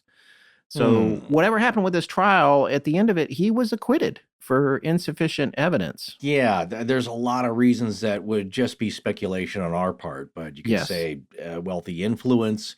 You could say people wanting this to go away. You could say just not the standards of evidence that we have today. Yeah. And the little that we know about it, because in some cases, they're bringing back electric shock therapy. Yeah, I know. I looked that up today, and I was surprised. They've renamed it or rebranded it a little bit. I mean, one flew over the cuckoo's nest. That's what you think of when you think about the horrors of shock therapy. But it's coming around. It's coming full circle again. And, I was mentioning this story to my wife, Emily, last night, and talking about how Dr. Hahn would say that he could diagnose your maladies, including cancer, with one drop of blood, and then cure you with the electroshock therapy. And Emily immediately went, oh, Theranos. And it's like, oh yeah, that's exactly, that was that whole thing, right? They put a blood in the machine and it told you everything that was wrong with you, a drop of blood.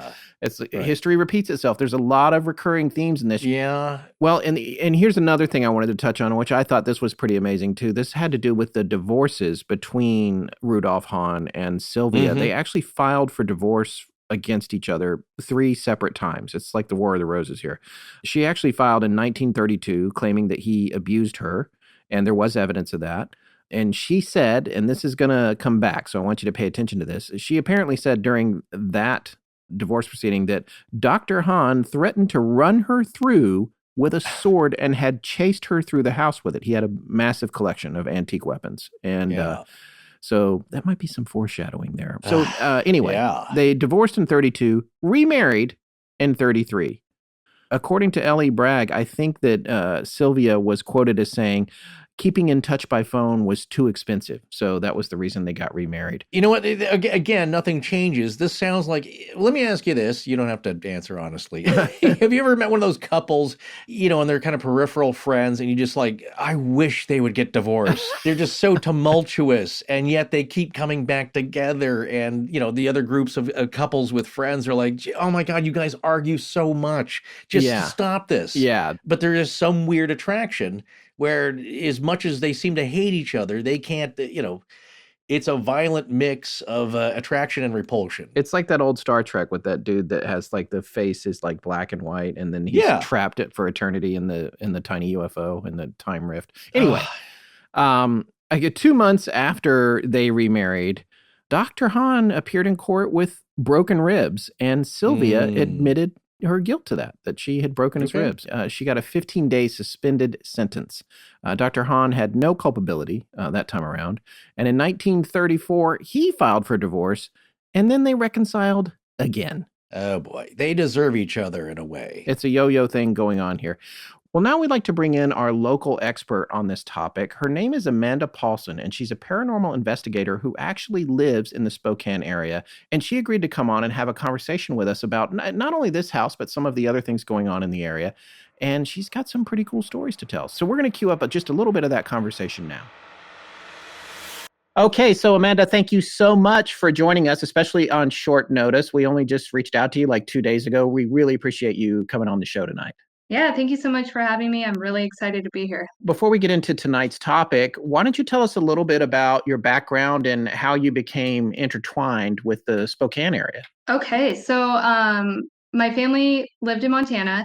I moved to Spokane about 11 years ago. I hate to age myself, but I was only 20. And I just moved to Spokane to move to a closer, bigger city than Billings, Montana. At the time, I thought Spokane was a big city. I was really excited to be here. As far as me as a paranormal investigator, I started investigating in 2008 after like a lifelong of paranormal experiences, starting when I was like 7 years old, and investigated with a team in 2008, then moved to Spokane, and then started investigating as a solo investigator, leading to my work as Pretty Effin' Spooky about, 2.5, 3 years ago now. So what's your take on the part of town that the Wilbur Hahn house is in, the South Hill? The South Hill in general is a pretty spooky neighborhood, to be honest. Lots of really old houses, really old money, like you said, from mining and railroad money.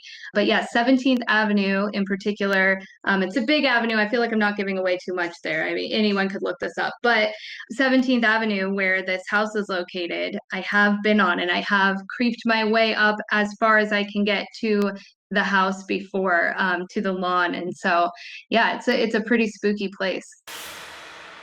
Now, Forrest, I just wanted to come back here and talk a little bit about Sylvia's death, her suicide. Dr. Hahn, I guess, had said that he was outside when he heard a gunshot. He rushes in to find Sylvia lying in bed with a bullet wound through her right ear and a Luger in her hand. The police show up. When they get there, there's racehorses on the lawn.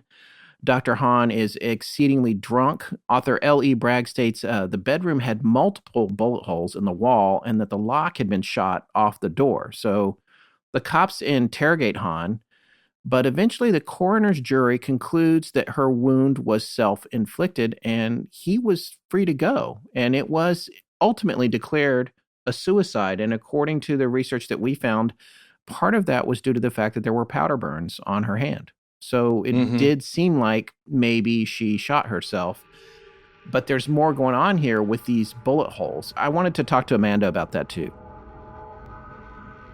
Dr. Hahn's wife ended up committing suicide in the house, and that in itself is awful and is a shame. But when the FBI came and investigated the suicide, they found a bunch of bullet holes in the house. And I've heard, this might be rumor or lore in town, but I've heard that you can still see some of those holes in this house. I don't know. I mean, I'm sure the current owners have patched up the holes now, but it's said that you can see some remnants of it now. But while they were investigating the house, they found bullet holes in the walls, kind of leading them to believe that he could have possibly shot his wife.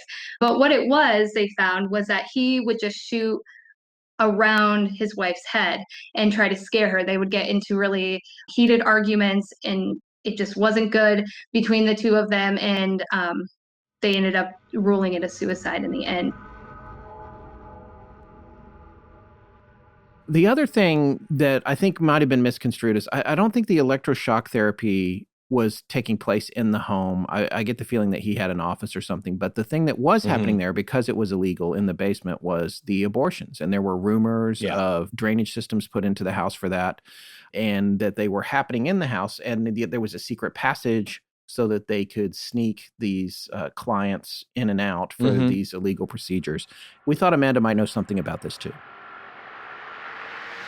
All I've heard about him performing procedures inside the actual house were the abortion procedures. Yeah, because he claims to be an electrotherapeutic technician, but I feel like he was really only doing anything out of his house for his abortion practice. So what are some of the local stories that are about the house in terms of its paranormal status? What is its reputation locally? I remember hearing that the now owners do not like hearing about its like haunted history at all. And I remember too, it's rumored that the basement had elements of like a surgical room down there with draining in the, but this could also, again, stories get passed around, spooky stories about haunted houses, of course, but it's rumored that there's like these drainage parts of the basement. But I do know when it was for sale, when I looked at the pictures on Zillow, the basement looked to be completely refinished into like another apartment kind of down, like with a kitchen and a bedroom and stuff. So I don't know if you could find that today, but it said that they had all of those features and they're still kind of recent. Yeah. Yeah. Yeah, here's the thing about the drainage, if their drainage was there, and it's a creepy element, obviously, but it's not something that would still be there if that space downstairs was refinished. Doesn't mean that it's not underneath some concrete, though, or under, I mean, we've seen that before in other research we've done where people say, oh, that's not there. We went there, we didn't see it. And then if you find out later when the place is remodeled or demolished, it's like, no, it was there. It was just covered up. Think about 30 East Pontefract. You know, nobody was saying there's nothing walled up. There's no skeletons. It's not that old. It's a council house until they get in the basement, I think looking for a well or something. Yeah. And they find those really freaky 4 stones with the crazy inscriptions on them. Yeah, exactly. The sigils. Yep. Yeah. And then you wonder, is that what's keying all this activity? Exactly. And that's the kind of thing that might be there and you don't know about it. And we're not saying that it is or it isn't. But folks seem to be pointing to the fact that, well, today you can't find any evidence of that. Well, again, I'm going to keep saying this. This is what's so personally intriguing about this house is that we don't know. It's a private residence. Nobody's really been let in other than these things have been reported and it's coming off the street. You know, it's like people passing by have witnessed stuff. So you just wonder what is really in this house. And maybe it's not all that. Maybe they say like, hey, it's much ado about nothing, but then maybe not. Well, it turns out in June of 1945, Dr. Hahn was arrested again for manslaughter, because this time somebody did die, and 3 counts of illegal abortions. This is the wife of a wealthy Eastern Washington farmer, passed away. Hahn at this time was 80. He was found guilty on 2 counts of abortion, and the defense argued that he was too old for prison. The judge did not let him off, but it was not a death penalty crime, and jail would equal death, so he commuted the sentence to probation and a $1,000 fine, which would be $16,000 in today's dollars. And he had to promise, though, never to practice medicine again. And apparently he told the prosecutor to take all of his tools, everything, and donate it. And I don't have this here in my notes, but I seem to remember that it went to a medical school or something like that. And within a year, he was pretty unhappy. His Sylvia was dead. He's now been prosecuted. He can't practice medicine anymore. And he was unhappy in the house. He didn't want to live it anymore. So he finally sold the Wilbur Hahn mansion. It passed from his hands. There's been a lot of stories of these strange sounds being heard from the grounds, apparitions, that sort of thing. And some of that connects back to this group, allegedly, of these college-age ghost hunters that supposedly stayed in the house overnight. They heard strange, inexplicable noises, the distinct sound of a woman crying several times during the night. The witnesses said that they saw a mysterious black form of a strange creature appear in a window, and that the house definitely had an active presence of spirits. Problem is, this story and this investigation is a little hard to corroborate. So this was definitely something we wanted to ask Amanda about, and that leads to the next part of our conversation with her.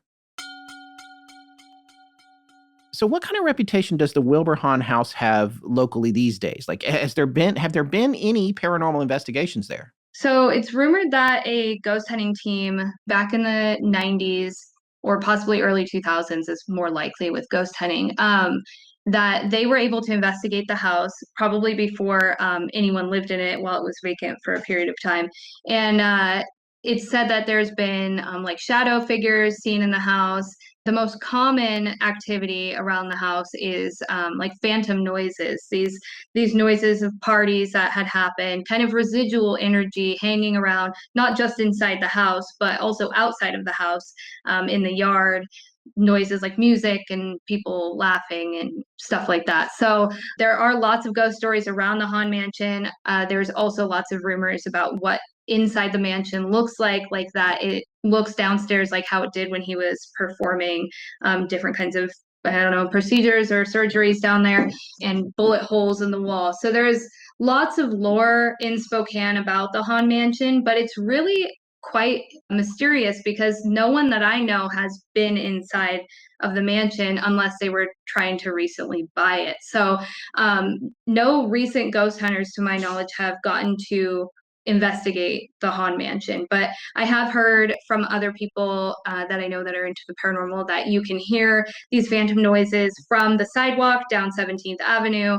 Sometimes people can hear music or hear parties when there's nothing going on in the house. They can hear it coming from the yard. So yeah, lots of residual energy, I think, surrounding the Wilbur Hahn mansion. Intelligent, I wouldn't know just because I haven't investigated it myself. But I don't think it's far-fetched to believe that there would be a lot of this residual energy surrounding the home, being that not only does it have kind of a tragic history, but it also just had a lot of activity and a lot of living energy going in and out of it for so long. So yeah, that's kind of what Spokane thinks about it. Do you have an awareness of, or a little bit of a backstory on what happened to Dr. in air quotes Hahn after he wound up leaving and why he left the house? Because I mean, one of the things that you talked about a few minutes ago was the death of his wife, which yes, I guess they ruled it a suicide, but there were bullets holes everywhere. So there was this, and I haven't seen any of the court paperwork. It's interesting. Some of the stuff that we saw today on a few other websites that have written it up indicated that, yeah, he would take pot shots at her, try to scare her. He was abusive,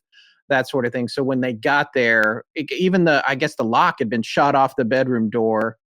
But it sounds to me like, and I'm speculating right now, unless I find something out more about this later as we're doing this episode, but it sounds to me like he was able to say, or at least get a jury to believe, oh yeah, I shot that lock out a few weeks ago, and all the holes in the wall are from all this, I was out on the porch when she shot herself in the head, which is what he seemed to imply, and the gun was in her hand and everything. And I also read that, he was really, really drunk when the cops showed up. But the question is, did he get away with murder? And, and I guess later he was prosecuted for some of the abortion operations that he'd had and wound up having to get rid of everything and promise not to practice again. So then I guess he put the house on the market and moved out. But what happened to him after that? So after he put the house on the market and moved out, he moved into an apartment building or a hotel, I guess at this time, extended stay hotel. I don't know. But he moved into downtown Spokane into some kind of apartment, and he was living by himself, which is where he ends up meeting his end, in this apartment. And I find this to be the most fascinating part of the story, honestly, is how bizarre he comes to an end at this point. He's in his apartment, and his apartment gets broken into by this robber, and the robbery happens, and he ends up getting murdered by his own bayonet that the robber had murdered him with. Right. So looked that place up. It is still there. I guess at the time it was a hotel. Now it's apartments, and it's just called the Madison, the new Madison Apartments, I guess. And at the time it was a hotel.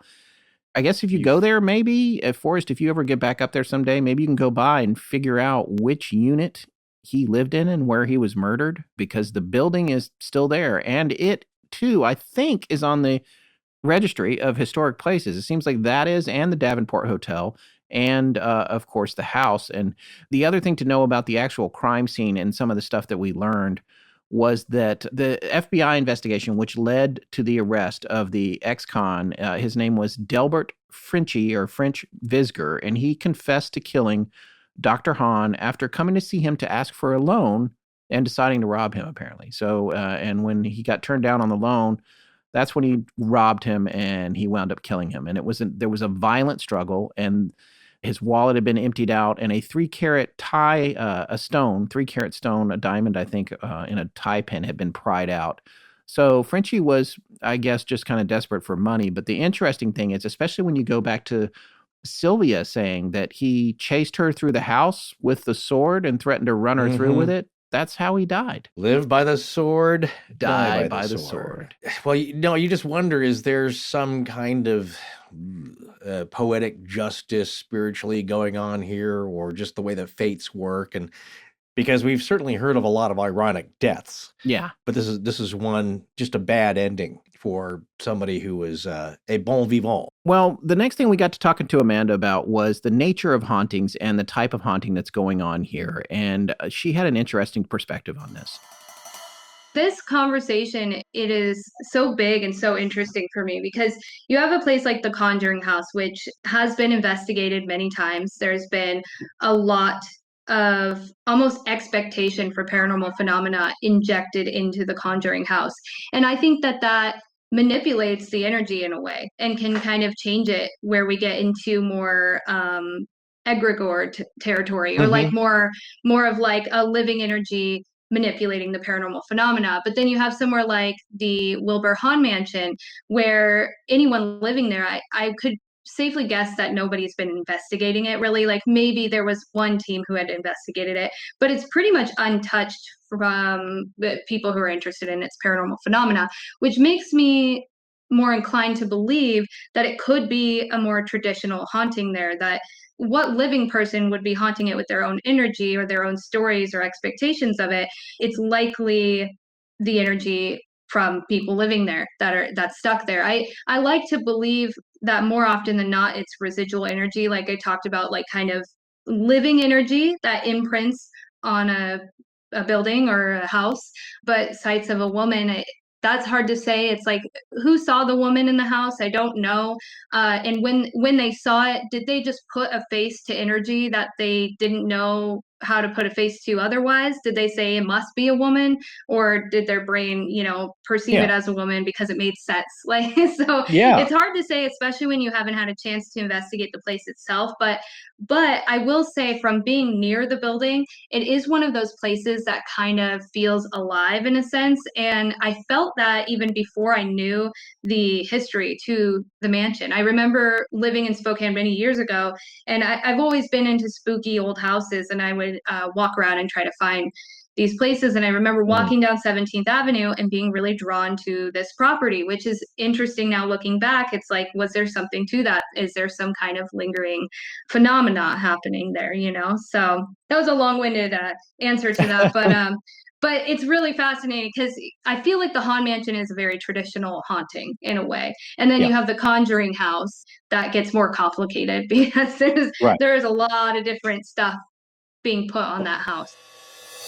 Well, you found this article, which I enjoyed. This was an interview with an author and former sheriff named Tony Bamonte, who has written several books. He has since passed away of pancreatic cancer, but we have a link where you can watch an interview with him. He knew a whole lot about the area. He was like an amateur historian.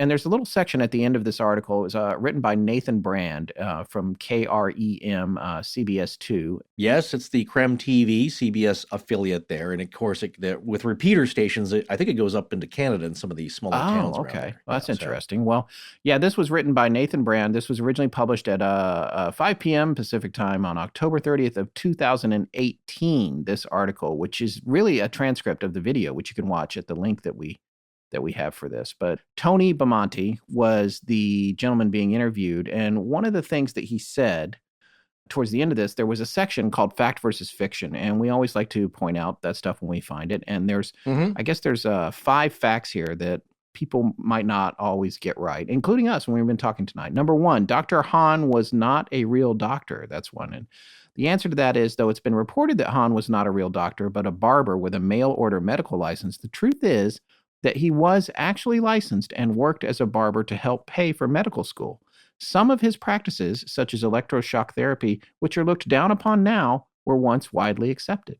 Yeah. Maybe not as bad. No, item number 2, Dr. Hahn murdered his second wife in 1940. And this is what I thought, too, when I first heard this. But here's the proof on this. The answer is, though Hahn was initially arrested for the crime and police were confused by the gunshot holes throughout the house, the powder burns on his wife's hand indicated that she likely pulled the trigger, indicating a suicide. As for the gunshot holes, Hahn claimed he liked to shoot at insects, but Bamonte believes he was likely firing the shots to intimidate his wife.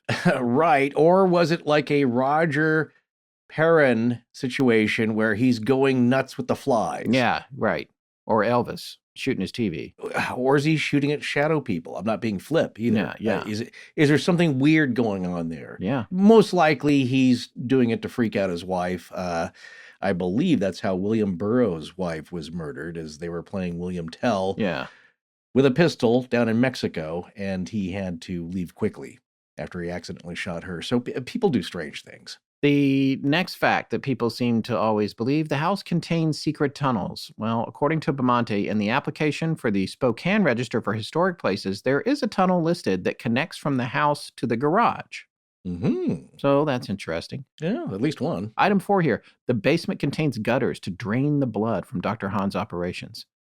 Well, Bamonte had been inside the house a number of times, and he said that it appeared quite normal. Of course, going back to our point earlier, that doesn't mean that they aren't hidden by new construction, but he didn't see them when he was in there. You need to do some GPR, ground penetrating radar. Yeah. Passes. Yeah. And then the last fact, the house's owners, these would be the current owners, even though this article was a few years ago, I'm pretty sure it's the same folks, want people to talk to them about the history of the house. The answer to this is actually no. The house is not open to the public. The owners are very private. They do not want ghost hunters on their property. They don't want to give tours, and they don't want extra publicity. So we're standing by that request on their behalf and wanted to make sure and report on that. We have some exciting news to tell you about from one of our favorite and longest-running sponsors. Scott, you want to do the honors? You bet I do. The Great Courses Plus is now called Wondrium. That's right. It's the same great content from the Great Courses Plus, now at Wondrium. Plus, even more video and audio learning experiences. Yeah, now in addition to the course content from the Great Courses, Wondrium has tutorials, how-to videos, documentaries, travel series, and more. And don't worry, if you already had a Great Courses Plus account, it just rolls over to Wondrium now. A lot of streaming services are for tuning out, right? Mindless entertainment. There's a time for that, sure, but sometimes you want stimulation, and that's what Wondrium is all about.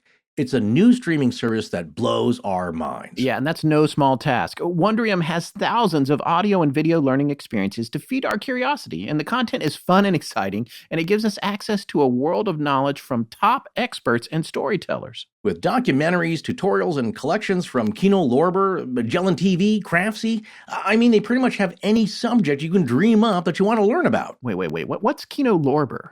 Oh, yeah, it's an amazing cinema distribution company with the best and carefully curated award-winning international documentary, independent and classic cinema, and you can access some of that content on Wondrium now. Holy cow. What?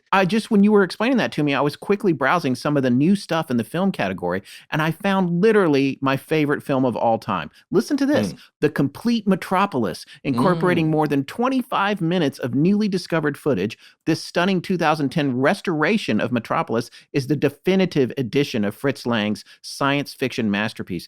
So not only do you get all those courses we love to get here, now there's this additional grade A content. I know what I'm watching tonight. Wow. Well, you really got your money's worth of such fascinating and enriching learning before, but now Wondrium is offering so much more. And don't worry, Wondrium still offers all the same mind-blowing programs and subjects we all love. And speaking of mind-blowing, check this out from a series I'm diving into called Examining the Big Questions of Time. I mean, this is all stuff we've talked about on the show, but now we have experts explaining it to us. For example, Lesson 4 considers the possibility that time is an illusion. Now, we all feel like time flows, of course, but in science, the present moment doesn't exist in physics equations. Einstein's theories of relativity suggest that not only is there no single special present, but also that all moments are equally real. The future is no more open than the past. And many theoretical physicists have come to believe that time fundamentally does not exist. But although time may not exist at a fundamental level, it may arise at higher levels. Kind of like how we've said many times. The atoms of something solid, like a table, at the atomic level are mostly empty space. The solid feeling of the table to us is the emergent property of the particles at a higher level. And this, too, could be true of whatever time is. Mind blown yet? Kaboom! Yeah. Wow. Yeah. Well, join us and experience your own mind-blowing moments with Wondrium. Right now, our listeners can get this special offer, a free month of unlimited access to the entire library. Go now to Wondrium.com/legends to sign up today. That's WONDRIUM.com/legends. Wondrium.com/legends. So I was at a networking dinner of sorts last night and met a lot of really interesting and fun people. And at the end of it, of course, we were all exchanging info on where we could find each other on the web and connect up later. So some folks were talking about this one app, or I guess it's a site, where it basically lists all the places people can find you and all the things that you do and you want people to know about. So have you heard of this? Oh, yeah. I know what you're talking about. It's like you get a page on their site and you can organize all your links on it. Well, yeah, something like that. And you know what I thought when I heard that? I thought, yeah, that's called having your own website. You know, one place where you can point them to that shows everything you do and a web destination you can tell people about that they'll actually remember. You also don't need to start off describing your URL and where to find you by naming some other company's domain name first. And then your name is just a hard-to-remember afterthought behind a /. Why not have your name front and center? Why not send people to a website where it's just about you and everything you want people to know about you? It's your destination, your content, your brand and visuals, and maybe most importantly, your own URL and domain name that people will have an easy time remembering. They won't have to give you their phone so you can punch up your 4 web profiles to follow you. Yeah, you're absolutely right. It's kind of lame when you can't easily explain to someone how to find you on the internet. And let me tell you, because I feel this way myself a lot. When you tell me I'm at so-and-so funky spelling, _ this, hyphen that, // I'm probably not going to remember that, and I'm not going to look you up. And if you're a business selling something, forget it. There's too many other easier to get to options. That's why you need a domain name that's your name or your company's name and the extension you want out of over 200 to choose from, and Squarespace can give you all of that. Squarespace makes it so easy and affordable to make a space on the internet your space. Yeah, not only that, those aggregator sites, I doubt they give you all the tools you need to succeed like Squarespace does. Those apps don't need to help you market. You've already signed up or paid up, so why should they care? But Squarespace's suite of marketing tools and integrations help drive traffic to your site and grow your brand. Things like email marketing and SEO tools, Google Search Console, SEO Panel. Every Squarespace website and online store comes with a suite of integrated features and useful guides to help maximize prominence among search results. You can also get social media integration. Display posts from your social profiles on your website. Automatically push website content to your favorite social media channels so your followers can share it too. Yep, and so much more. So stop wasting your time not being found and wasting other people's time not being able to find you. Head on over to squarespace.com/legends for a free trial, and when you're ready to launch, use the offer code LEGENDS to save 10% off your first purchase of a website or domain. That's squarespace.com/legends and offer code LEGENDS to save 10% off your first purchase of a website or domain. Hi, I'm Amber, and you're listening to Astonishing Legends with Scott Philbrook and Forrest Burgess. Now back to the show. Well, whenever we have somebody on that's local to the story that we're covering, we always want to ask them about other things going on in the area. So the next thing we did was we asked Amanda if there were any other haunted houses nearby or other things that we should talk about. One comes to mind in particular, and that's the Campbell House, which is a historic house museum.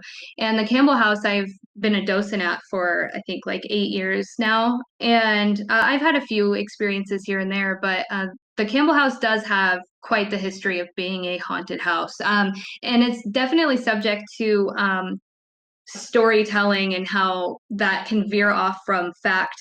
And there are some stories about the Campbell House being haunted by people or beings that just don't make sense because those people were never in the Campbell House. But I do feel like the Campbell House is another really infamously haunted Spokane location. But what's interesting about Spokane, Washington, is that we don't really have a ton of places that people are open to talking about it being haunted. I don't know why, but Spokane to me seems to have some kind of, I don't know, like it doesn't like acknowledging its local haunts. We also have the Davenport Hotel, which is famously haunted, but the Davenport Hotel doesn't want to talk about it. They don't want to give haunted tours. They don't they don't want to lean into it. And so that's a whole nother story. I don't know why Spokane is like that. We do have very old land out here, but as far as haunted locations, they're few and far between for some reason. Especially these days, it seems like a lot of towns will lean into, especially hotels, because a lot of times it increases traffic Yes. rather than scare people away, Mhm. which then makes you wonder if what's happening is on the darker side of things, if they're afraid to talk about it, which is what we've encountered that ourselves in the past, Forrest. I don't know if you remember in Atchison, Kansas, the rumors about the university there. And Oh, the yeah. university was like, we don't want to talk about that. Let's talk about the beautiful campus. Right. Well, I mean, in that case, yeah, you have there are, let's say, religious politics going on because you have the Catholic Church weighing in on it. And not that they don't believe it, they very much do and know how to handle that, but it's the very specific definitions of what could be haunting it. You have to be careful what you say, otherwise they'll take issue with your ideas of what could be haunting it. Typical Casper-like ghosts, fine. Something deeper, darker, and you could say demonic, then they're going to take a much deeper interest in what could be there. And of course, any old place, as Stephen King says, hotels, any place like that has a lot of traffic, of course it's going to have stories because it had a lot of people and people bring that with them. Well, as we get to this last part of our conversation with Amanda, of course, the next thing we wanted to ask her about was the paranormal investigations that she's been on, because she has had some pretty crazy experiences. Let's talk a little bit about your background, because you're currently a paranormal investigator. What else do you do? I mean, we love your website, Pretty Effin' Spooky. It's awesome. We're going to have links to all your stuff here at the end of the show. But Great name, and we also noticed that you're wearing a very cool UFO shirt. yeah, nice. Yeah. What led you into this? What were some of your earliest? I believe you said around 7 years old. Some of the things that got you into this that inspired you to pursue this, or always have an interest in it.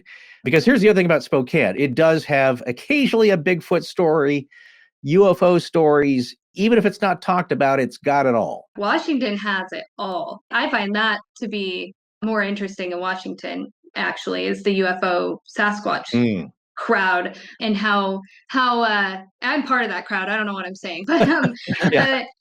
how dense our UFO sightings and cryptid sightings are here, Sasquatch sightings. But I first experienced the paranormal when I was about 7 years old. I lived in a haunted duplex over in Billings, Montana, and I tell this story about how this glass vase moved on its own across my dresser in my bedroom. And at the time, I was terrified. I was like, absolutely not. No, thank you. And I asked my mom to switch me rooms. But after that, it kind of was the catalyst for like a lifetime of nothing crazy. I mean, no possession or anything too wild, but I was kind of like predispositioned at that point to experience strange stuff. So I experienced little hauntings here and there throughout my teenage years. And then, as I said, I began investigating in 2008 with the team. And the reason why I began investigating in the first place was because I wanted to kind of validate my experiences as a child. I had some traumatic things happen as a child, and I wasn't quite sure, as I became older, I wasn't sure what was my brain kind of handling that trauma and what was actually legitimate paranormal phenomena. So it began selfishly as a way to validate my experiences. And then later into my adulthood, as I started Pretty Effin' Spooky and began investigating as myself, just with myself, I realized that a lot of my adventures into the strange were because I was trying, and this gets really deep for a second, I try to come to terms with my own mortality and with the mortality of my loved ones. And I think a lot of people can relate to this. It's just not talked about so often in the paranormal crowd, but I want to understand what could possibly happen after I die. And I have a hard time coming to terms with the fact that that will one day happen. So basically, that's what kind of pushes me through my adventures. It is all sort of serving the self, it's serving myself. But I also am a very curious person. I call myself a little bit of an adrenaline junkie, which I think you need to be a ghost hunter in the traditional sense. And I do also love kind of igniting conversation online as well, which is the part I love about being Pretty Effin' Spooky the most, is kind of igniting deeper conversations about why we are interested in paranormal phenomena and what it all really means. So it started with a vase moving across my dresser on its own while I was coloring and singing I think the Star Spangled Banner for some reason. It's like one of those memories that just sticks in your head, and I remember every single bit of it.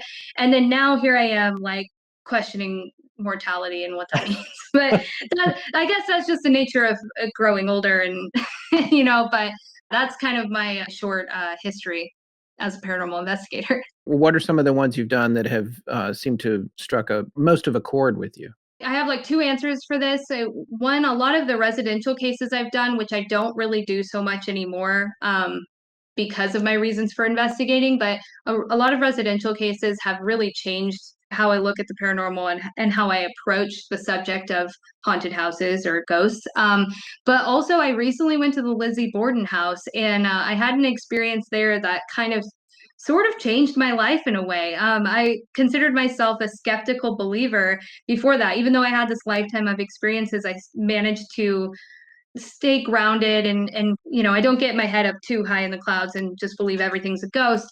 The Lizzie Borden house, I went into it not thinking much would happen and ended up having like the most insane night of my life. So I watched the video. It's on your website and your blog about not really thinking about it, but you checked in on Easter weekend, and by happenstance, not a lot of people were staying there. You're all alone in the Lizzie Borden house by yourself. Yeah. Yeah, no one else showed up until the next day?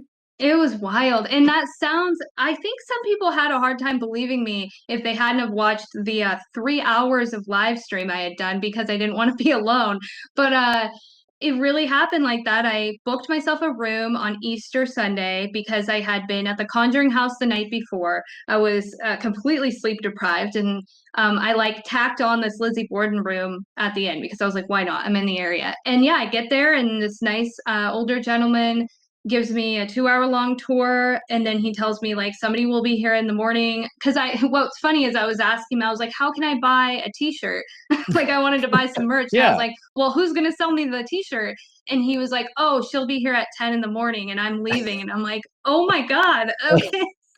And it is so funny because he had no reaction at all, and I still wonder to this day what that was about, because either he knew what was about to happen was going to be crazy, or he didn't know, because I don't know if he's ever stayed in the house alone before. I don't know what his experience is, but he was just like so nonchalant about it. He's like, yeah, have fun. He was like, help yourself to the drinks in the fridge. I had full reign of that house, which was it was very bizarre in that way anyway. Like it just felt weird to have access to this historic house. But I stayed in my room because I was only allowed to sleep in one bedroom.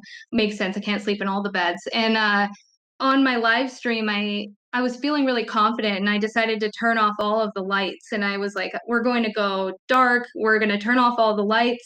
I turn off all the lights. I'm relatively okay, but I go back to my room and I'm trying to eat, and I'm watching YouTube on my phone and stuff. And I just start hearing footsteps upstairs where I had just been and turned off lights. So I hear these footsteps, and it was so just footsteps. It couldn't have been anything else. There wasn't a question in my mind of, is that wind? Is that the house moving? Is that a radiator knocking? It wasn't like that at all. It was just boots walking around the room upstairs. And then I'm kind of like, oh my God, what? And then I pay attention to it, and then I hear it walking down the stairs.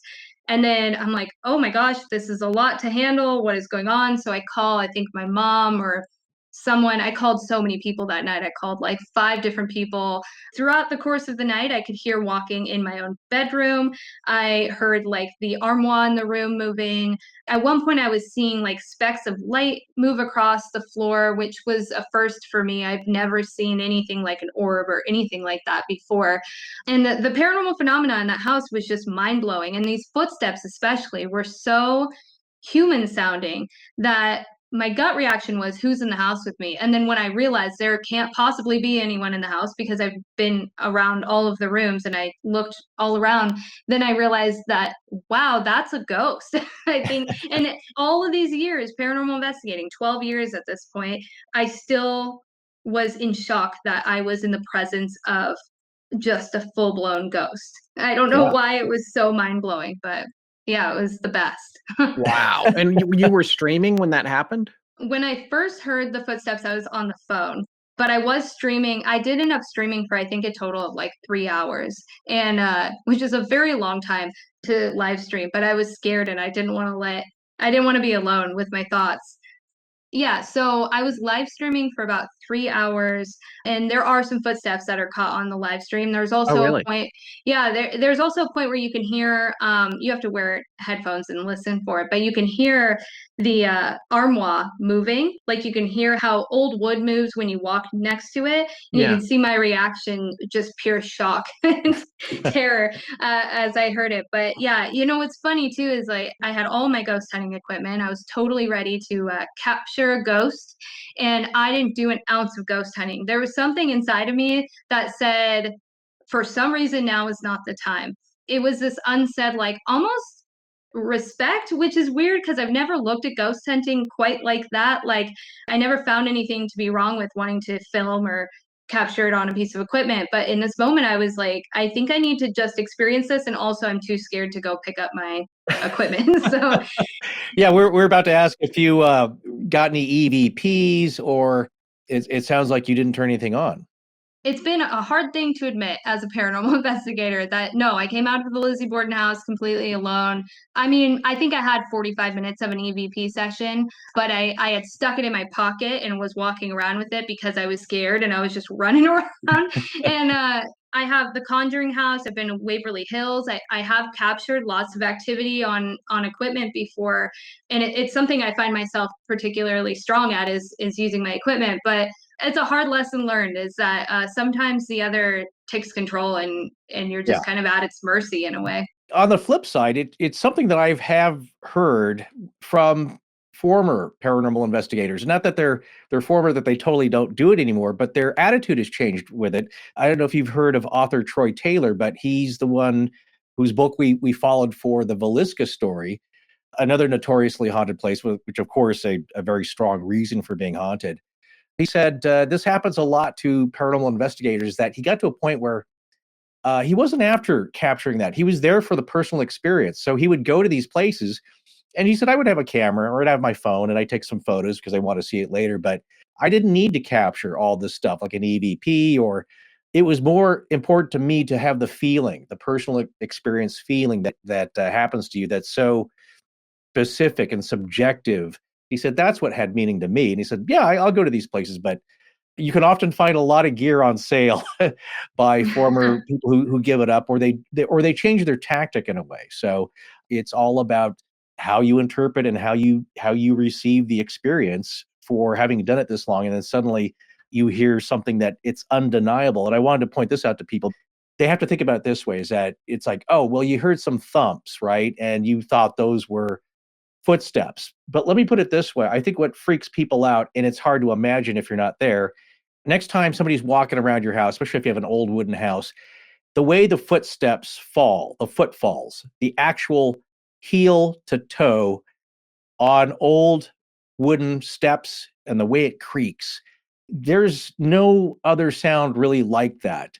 footsteps have a very specific sound, especially for old, hard-soled shoes of the era. That's what I'm saying is when you're there, especially that close, there's no other sound that's, mistaken for that.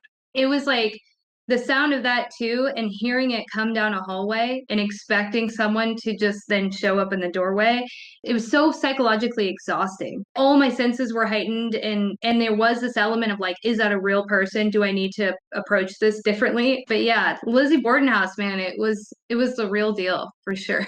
There's a friend of ours, she had made a post on Facebook with her friends because they love this stuff. So they all stayed there for, I think, at least a couple of nights. Even got out a Ouija board, I think, in the parlor at the Lizzie Borden house. Nothing happened. There's another huge misunderstanding. I saw this comment quite a bit. You can see it still, I'm sure, on the Facebook page for the Sally house, where we had a very profound experience ourselves. That people paid their $20 or whatever the cost is. I'm not even sure how much it is to get in now. And they're so disappointed because they didn't get scratched. They didn't hear anything. Nothing happened. Because they think like if you just go there, something is bound to happen. And a lot of times it does, but it is also pretty rare and pretty specific. But it sounds like, I don't know if you felt this way, but you were maybe singled out, being alone and being interested in this. Yes, absolutely. I have given a lot of thought to this because, as I said, I was at the Conjuring house just the night before. Without saying too much, it didn't turn out how I had hoped it would. I didn't get too much activity, and I was kind of starting to almost believe that nothing was happening around me. It was this whole personal journey for me, where I was like, are things just not happening around me? I'm not getting any results from these really famous haunted locations. So I also went into the Lizzie Borden house under the assumption that not much would happen, and I was feeling pretty tough. And I think that is part of why I was so scared that night as well, is it felt so pointed. It felt so intelligent and like it was observing me being there. And I also, for some reason, and it could have been in my head, I don't claim to be a psychic or anything, but I also felt like it was just saying like the audacity you have to just stay here alone. Like that's how it felt. I try not to go back to this because I've gone back to it 1,000 million times on our show because it was this really poignant experience that we had at the Sally house. But the parallels between your mindset at the Lizzie Borden house and mine at the Sally house, and the experience there wasn't just mine. There was 5 or 6 people in there. They all were a part of it, but there was a component of it that felt very personal. And I feel like when you're talking about how you went into the Lizzie Borden house and also your overall train of thought. And I don't have years of investigating. In fact, we hadn't really investigated much at all at that point. We'd reported on things, but hadn't done much in the field. I just want you to know I can really relate to your disposition, what you're saying, how it felt when you experienced it, how it felt afterwards, and also not giving a crap about whether or not you recorded it. I'm there on all of it. And we got a recording. And like, here's our like minuscule, like it was essentially one of our first or second investigations, if you could even call it that. It was just walking in with a recorder. And I was ready to give up recording things at that point. I was like, okay, I'm good. I got this. I understand now. And I'm like, I myself am more inclined now to Forest Point to go back somewhere and just kind of hang out and experience it. And I'll come out and I'll tell you what I experienced. And I just don't care if you believe me or not. I didn't catch it. I don't have evidence of it. I didn't get a photo of it. I don't care. I don't need you to believe that because I know what I experienced. I can so relate to what you're talking about. I just want you to know that I feel very connected to your experience as, on a personal level. So I'm very lucky too to have built a community around myself online that I felt like a lot of people genuinely, as they should, believe me that this happened the way that it did. And how it unfolded was just so unexpected, I think, for myself and for other people consuming it too online, that it was a very humbling experience. I would say that a year ago, I was a very traditional ghost hunter, like you see on TV, not giving it much thought. And my time in Massachusetts really, I was already on that journey, but it really shifted me to kind of take a step back and be like, I need to pay mind to how I approach this stuff because I can't tell how it's going to go. It's unexpected. It's paranormal, it's not it's not normal. So it's para. No, that's the experience I find a lot is that your expectations, and I don't know if this is, you certainly heard of the trickster element with a lot of this in the phenomenon in general, and that blanket term is that your expectations are confounded. It's not what it's going to be when you start off, in that you're going to end up with something that you might get it, you might not. To that point, I wondered what you'd experienced at Waverly Hills. What was your feeling of Kentucky? And also, you have some family experience in Kentucky? As of yesterday, I have found I have a lot of lineage in Kentucky and Appalachia in particular, but my grandma is from Kentucky. I have a lot of family down there, but it was my first time visiting Kentucky when I went to Waverly Hills.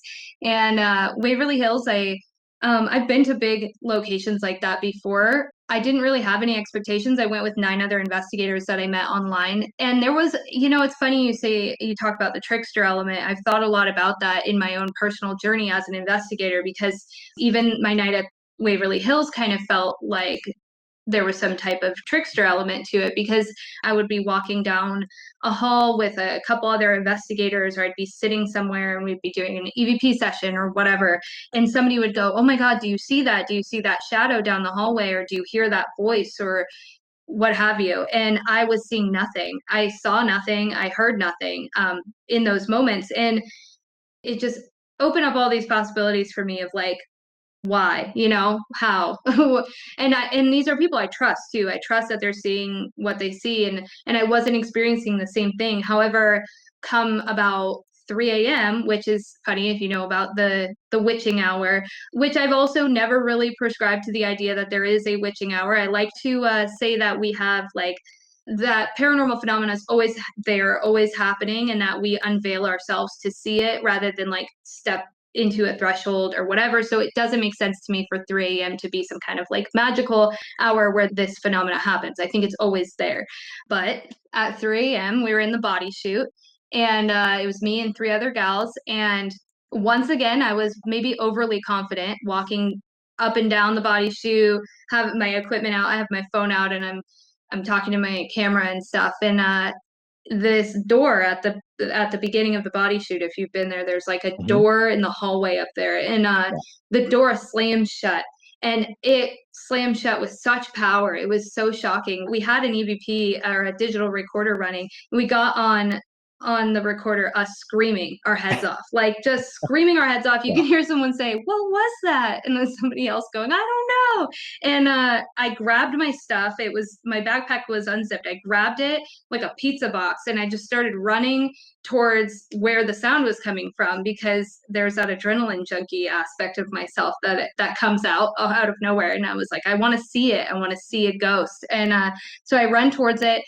Don't find anything. But for the next like 45 minutes is when all of the activity started happening. The REM pods going off. We're hearing outrageous things. We're hearing like a body tray being rolled, and we're hearing women laughing. And wow. Funny enough, it's only happening as we're like going from one place to another. So we go somewhere and we get all of our equipment out. We have our cameras and we have our digital recorder. We start walking to another floor, and then we hear hee hee hee hee, this giggling, and we hear rolling, and it's happening like when we can't capture it. And so not only was it a kind of a trickster for myself personally, as I came in overly confident, thinking nothing would happen, but it was also just messing with us at a certain point, which was So Waverly Hills was really interesting too. And in Kentucky, I love Kentucky. As you guys I'm sure know, it just feels so ancient and old down there. I was going to say, same thing happened at Waverly, which I still don't know what to make of it. People ask me, and I still don't, if you said, "What happened to your first trip to Waverly?" It's like,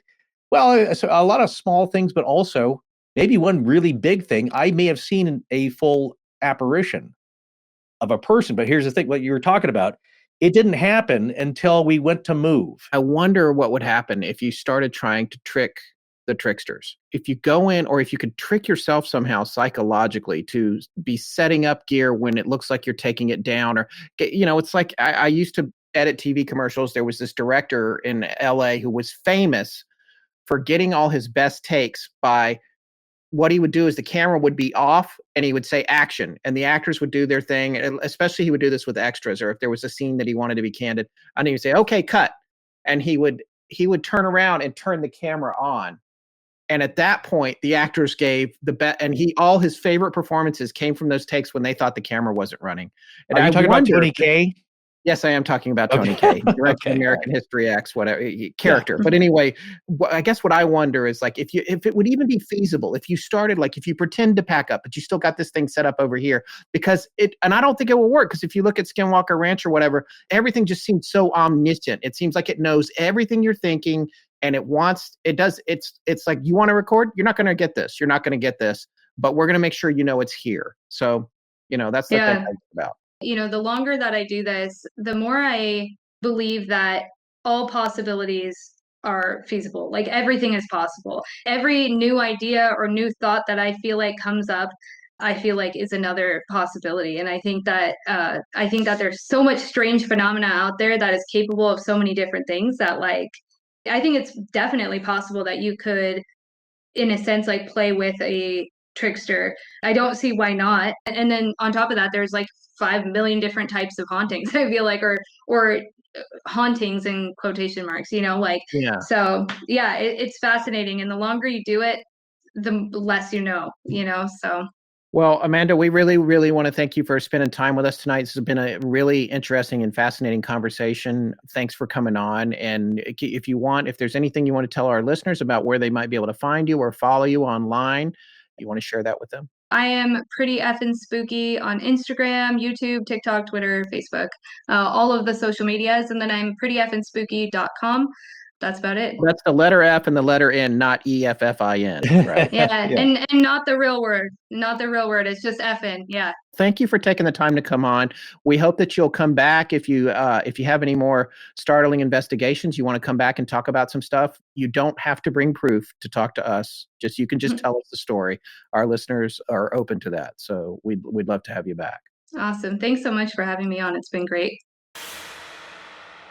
That was cool. I always love talking to somebody who's there because we haven't been able, we're not able to get out in the field as much. But now as the show's gotten older, and I think after the pandemic settles down and everything, I am looking forward to doing more traveling with you, my friend. Yeah. Absolutely. Once we can get out on the road there, we just need to get it planned. But that is on the horizon for people who are interested in that. But let's talk about this house and this particular haunting. There's a lot of interesting things about it to me. There's a lot of stories. And I thought that what Amanda said about the stories from the area being sequestered in a way, people not wanting to talk about things, it was interesting when she said, when I go around, I'm doing paranormal investigations here and I'm trying to get information and people are kind of tight-lipped.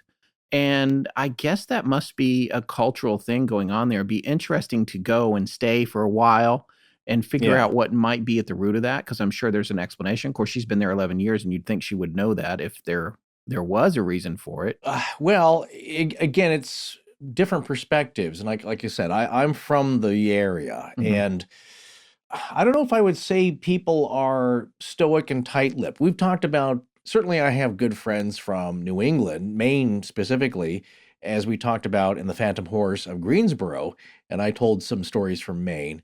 They're a little more stoic up there, and sensible. It's hard scrabble land up there. It's not all just hot cocoa and buffalo plaid and snowshoes hanging on the cabin wall there. These are hard-working people. Yeah, something for the rich, I believe. Yes. Yeah. For the kind of Bunkport folks, it's lovely.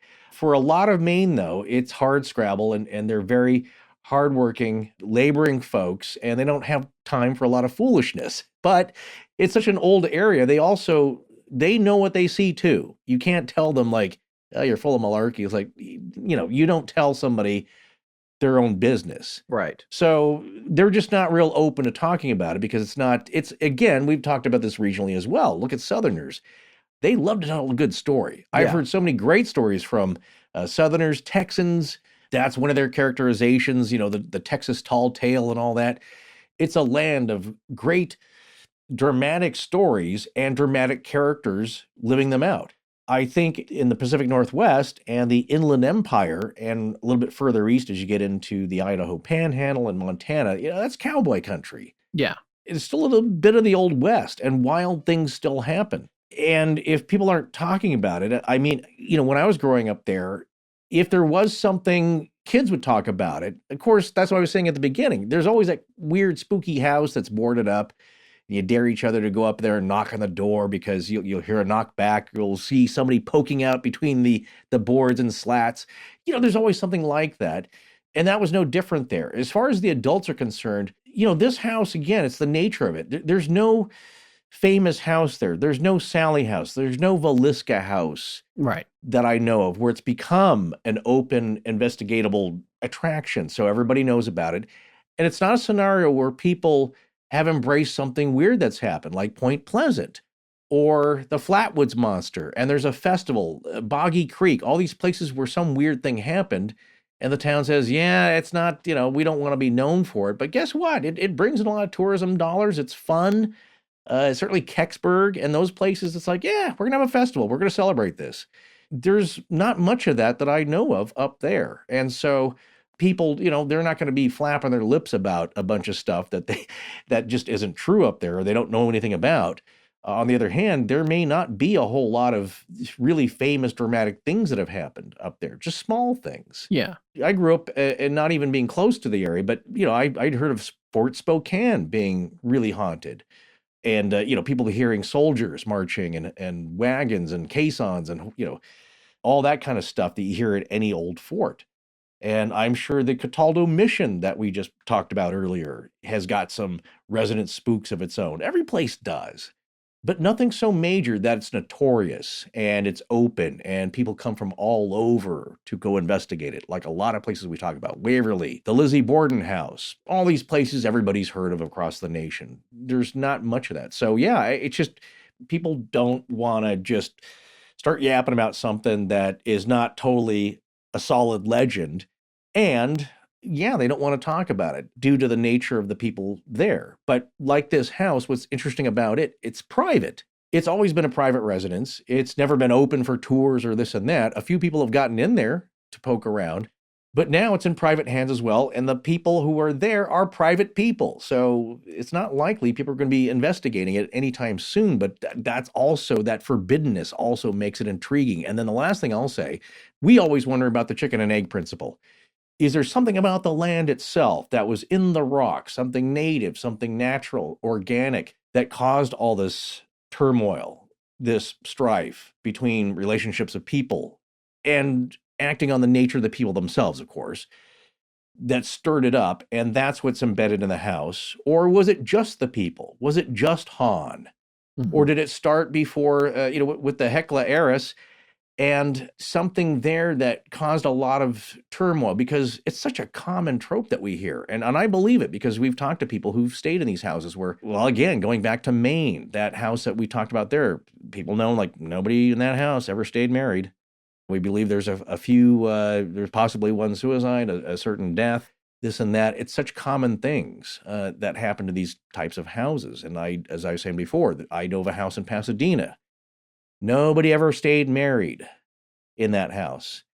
Not that it had this crazy Ardle estate activity, but just like a freaky vibe. And then I had a good friend who stayed in there overnight, who was friends with the high school kids that lived there. Right. That were normal. Just that some weird crap happened in the middle of the night. And I'm talking about like all the windows in the dining room flinging open by themselves all at once. Yeah. Yeah. Doors slamming shut on their own. So that's not major, but that certainly sounds haunted to me. And she saw it and didn't want to stay there ever again. And her friend's parents eventually got divorced. Well, you know what's interesting to me about this house? This is the observation I have, having looked at this story. And you're right, it's hard to pin down because people aren't really talking about it. There's not been an investigation, but it's famous enough that it made it into L.E. Bragg's book.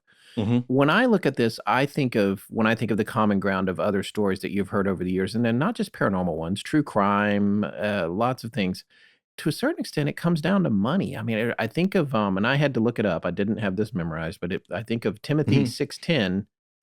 I'll read the King James version of this. For the love of money is the root of all evil, which while some coveted after, they have erred from the faith and pierced themselves through with many sorrows. And what I thought was, that's in the King James Bible, not the New King James Version. What I thought was interesting about this particular place is that it came from the mining era. They, obviously she had money already, but that it just went crazy when they invested in that mine. And that seemed sudden onset of wealth seems to create all kinds of problems no matter where you're at. If you don't know how to deal with it, look at any lottery winner who doesn't have any idea what to do with the finances. Things get complicated and it escalates. And it does seem to a certain extent that has bred some bad scenarios there, whether it's the parties, when you think about Dr. Hahn, who came after the mining heiress, and he figures out how to make money in his medical practice, legitimate or not. Obviously, the illegal abortions were a source of income, but it's according to all the research, he made most of his money from the electrical shock therapy, which was a reasonably understood practice at the time that people somewhat respected or believed in. And he conducted however many electroshock treatments he needed to conduct to make a fortune. And then it seemed like he went crazy. He was, I'm going to have all these crazy parties or whatever. He'd already, he had a midlife crisis, I guess, left his first wife and 5 kids behind, then is now in the house making all this money, and the money and the money and the money and the money just leads to more money, more problems. So I was about to say that, but I'm glad you did. Yes. Yeah, so that's my point, though. It's like, when I look at this story, the common ground that I see between all the bad things that happened in the house was wealth. And is there another reason? Maybe so, but it's an interesting story looking at it from the top down. A huge fan, as it's been made clear in this episode at least, of The Great Gatsby and F. Scott Fitzgerald. And I think it's one of the greatest books ever written, frankly. And that story is fascinating, and there's a lot of elements in it that are parallel to this. I mean, particularly the partying took place in the Roaring 20s when Gatsby takes place. There's a lot of common ground there, and that's a haunting story. And the haunting part of it is about wealth, but it's also about lost love and all these other things. And clearly there was clearly some kind of passion between Hahn and his wife with all the divorces and getting back together. It does seem like the house harbors a very powerful energy of some kind. And I'm fascinated with it because I think there's a lot more to this story than we were able to uncover. And in a way, I think that makes it even more intriguing. There's a chaotic energy there. And it's not an energy I like. I've encountered it, and I want to get away from it. If you've ever been around somebody who's been described as a hot mess, somebody who's, I had a neighbor like that, and I just felt uneasy around her. Not for all the noise, the party noise that went on. And again, that's that partying thing. Yeah. There was one time where the house music started Thursday evening, and it was oomps, oomps, oomps, oomps at a low level because I was pounding on the ceiling, and that did not end until Sunday afternoon, early evening. Yeah. And there's only so much you can do. You have to live with this person. But that set me off where it's just like, okay, I don't want to be around this. And everything this person did was just chaos and just bad mojo. Yeah. And again, it had to do with a lot of that social partying energy and just, so you're right. With money, it brings that social aspect, and it happened and started with the first people that were in there. They didn't end up together forever. Right. That was a little bit chaotic, right? He was a bit of a womanizer, the handsome guy and a ladies' man and this and that. She had a lot of strong energy, and that clashed, so that wasn't going to last long. You're right. It has a lot to do with money, which I see is bringing more options. And certainly there are tons of true crime stories with very wealthy people as well, because they're just people. More money doesn't bring more class or more common sense. People are emotional no matter how much money you have. It's just that you have more options to do weird stuff. Yeah. So in this case, there's a couple interesting things going on. It's history. It's that Gatsby angle to it, which is, we must admit, is romanticized and kind of dramatic because most of us don't get to live like that. So we like hearing about it and all the excess and the extravagance and this and that and the foolishness. On the other hand, it's still just people. And I'm reminded of this very common saying now, a lot of people have heard, but it's the first sentence of Leo Tolstoy's novel, Anna Karenina. Quote, "Happy families are all alike. Every unhappy family is unhappy in its own way." Well, for a family to be happy, there are key aspects that must be accepted. So you have to have good health, acceptable financial security, mutual affection. And if one of those is missing, it's kind of like having a successful fire. You need 3 things: ignition, fuel, and oxygen. If you're missing one of those, it doesn't work. And in this case, you have a lot of money, financial stability, which is poo-pooed away, and not much affection, or just really chaotic, misplaced affection, and just crazy energy. So, yeah, I think in that scenario, it's a good recipe for just mayhem. It's been an eye-opening episode. I've really enjoyed it. Before we go, though, I did want to ask you something. We've been skirting around this for a long time in other episodes, and it's become kind of a running gag. Yeah. And I'm sure our listeners have been wondering a little bit, especially as this one's gone on, and if we're going to talk about it or not, because we haven't addressed it yet. What exactly is your connection to Spokane? All right.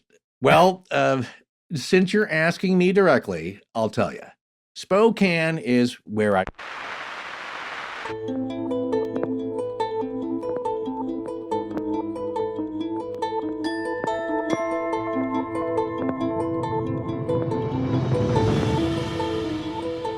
That's going to wrap up this episode on the Mad Doctor of Spokane with our special guest, paranormal investigator Amanda Paulson. You can follow her pretty much anywhere on the internet at PrettyFNSpooky. We're dark the next 2 weeks to attend podcast movement, but we'll be back on August 14th with a brand new show. Please remember to support our sponsors. They help keep the show free and the lights on in Blanket Fortiana. Special thanks to John Bolin.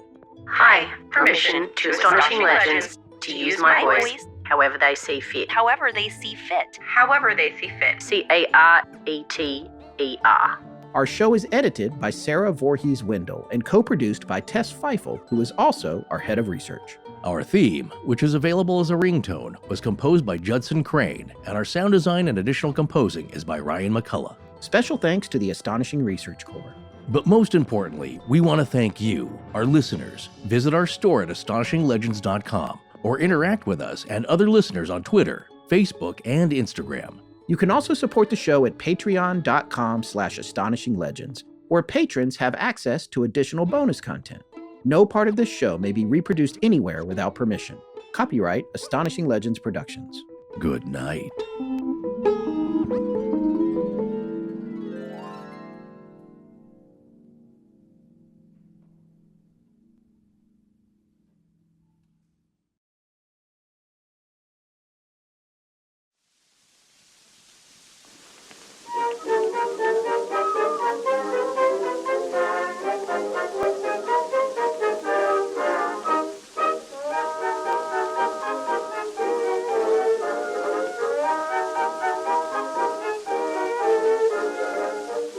Prohibition says John Barleycorn must go. He must fly off with Old Crow and the other brands we know. Old John has been champion for years beyond a doubt, but now it looks as if they'll count him out. Soon closing sense and we'll be out of date. Yeah, when Prohibition comes, they'll get the gate. Goodbye, Hunter. So long, Scott. Farewell, hey, down the hay. Oh, my darling old frappe, they will soon take you away. At the table d'hôte with Lola, they will serve us Coca-Cola. No more saying, let me buy. No more coming through the rye. Old Manhattan and Martini have received a big subpoena. Every day'll be Sunday when the town goes dry. When the town goes dry, a woman can't drive you to drink. If she does just stop and think, she will drive you to the sink. Rich old men and women who have champagne on the brain will have us with the accent on the pain. When Prohibition knocks upon our door, yes, old Mr. Bromo Seltzer will be sore. Goodbye, Hunter. So long, Scott. Farewell, hey, down the hay. Oh, my little glass of brew, they are handing it to you. No more will you see the slackers flirting with the cheese and crackers. No more saying, just one more. No more nightcap, no side door. Then the hat you wear on Sunday won't be too small for you Monday. Every day'll be Sunday when the town goes dry. Can you picture some big husky with a pick and spade when it's 90 in the shade, drinking warm red lemonade, huh? Many Borden tosses will enlist and join the ranks. Then every army will be full of tanks. Then rubbers and umbrellas won't be high. No, they won't be needed when the town is dry. Goodbye, hunter. So long, Scott. Farewell, hey, damn, hey. Oh, my little floating fears, you are going out of biz. Every little Broadway daughter will be sipping soda water. No more saying, fill the pail. No more feet up on the rail. You can bet that we will grebo when we have the goggle bebo. Every day'll be Sunday when the town goes dry.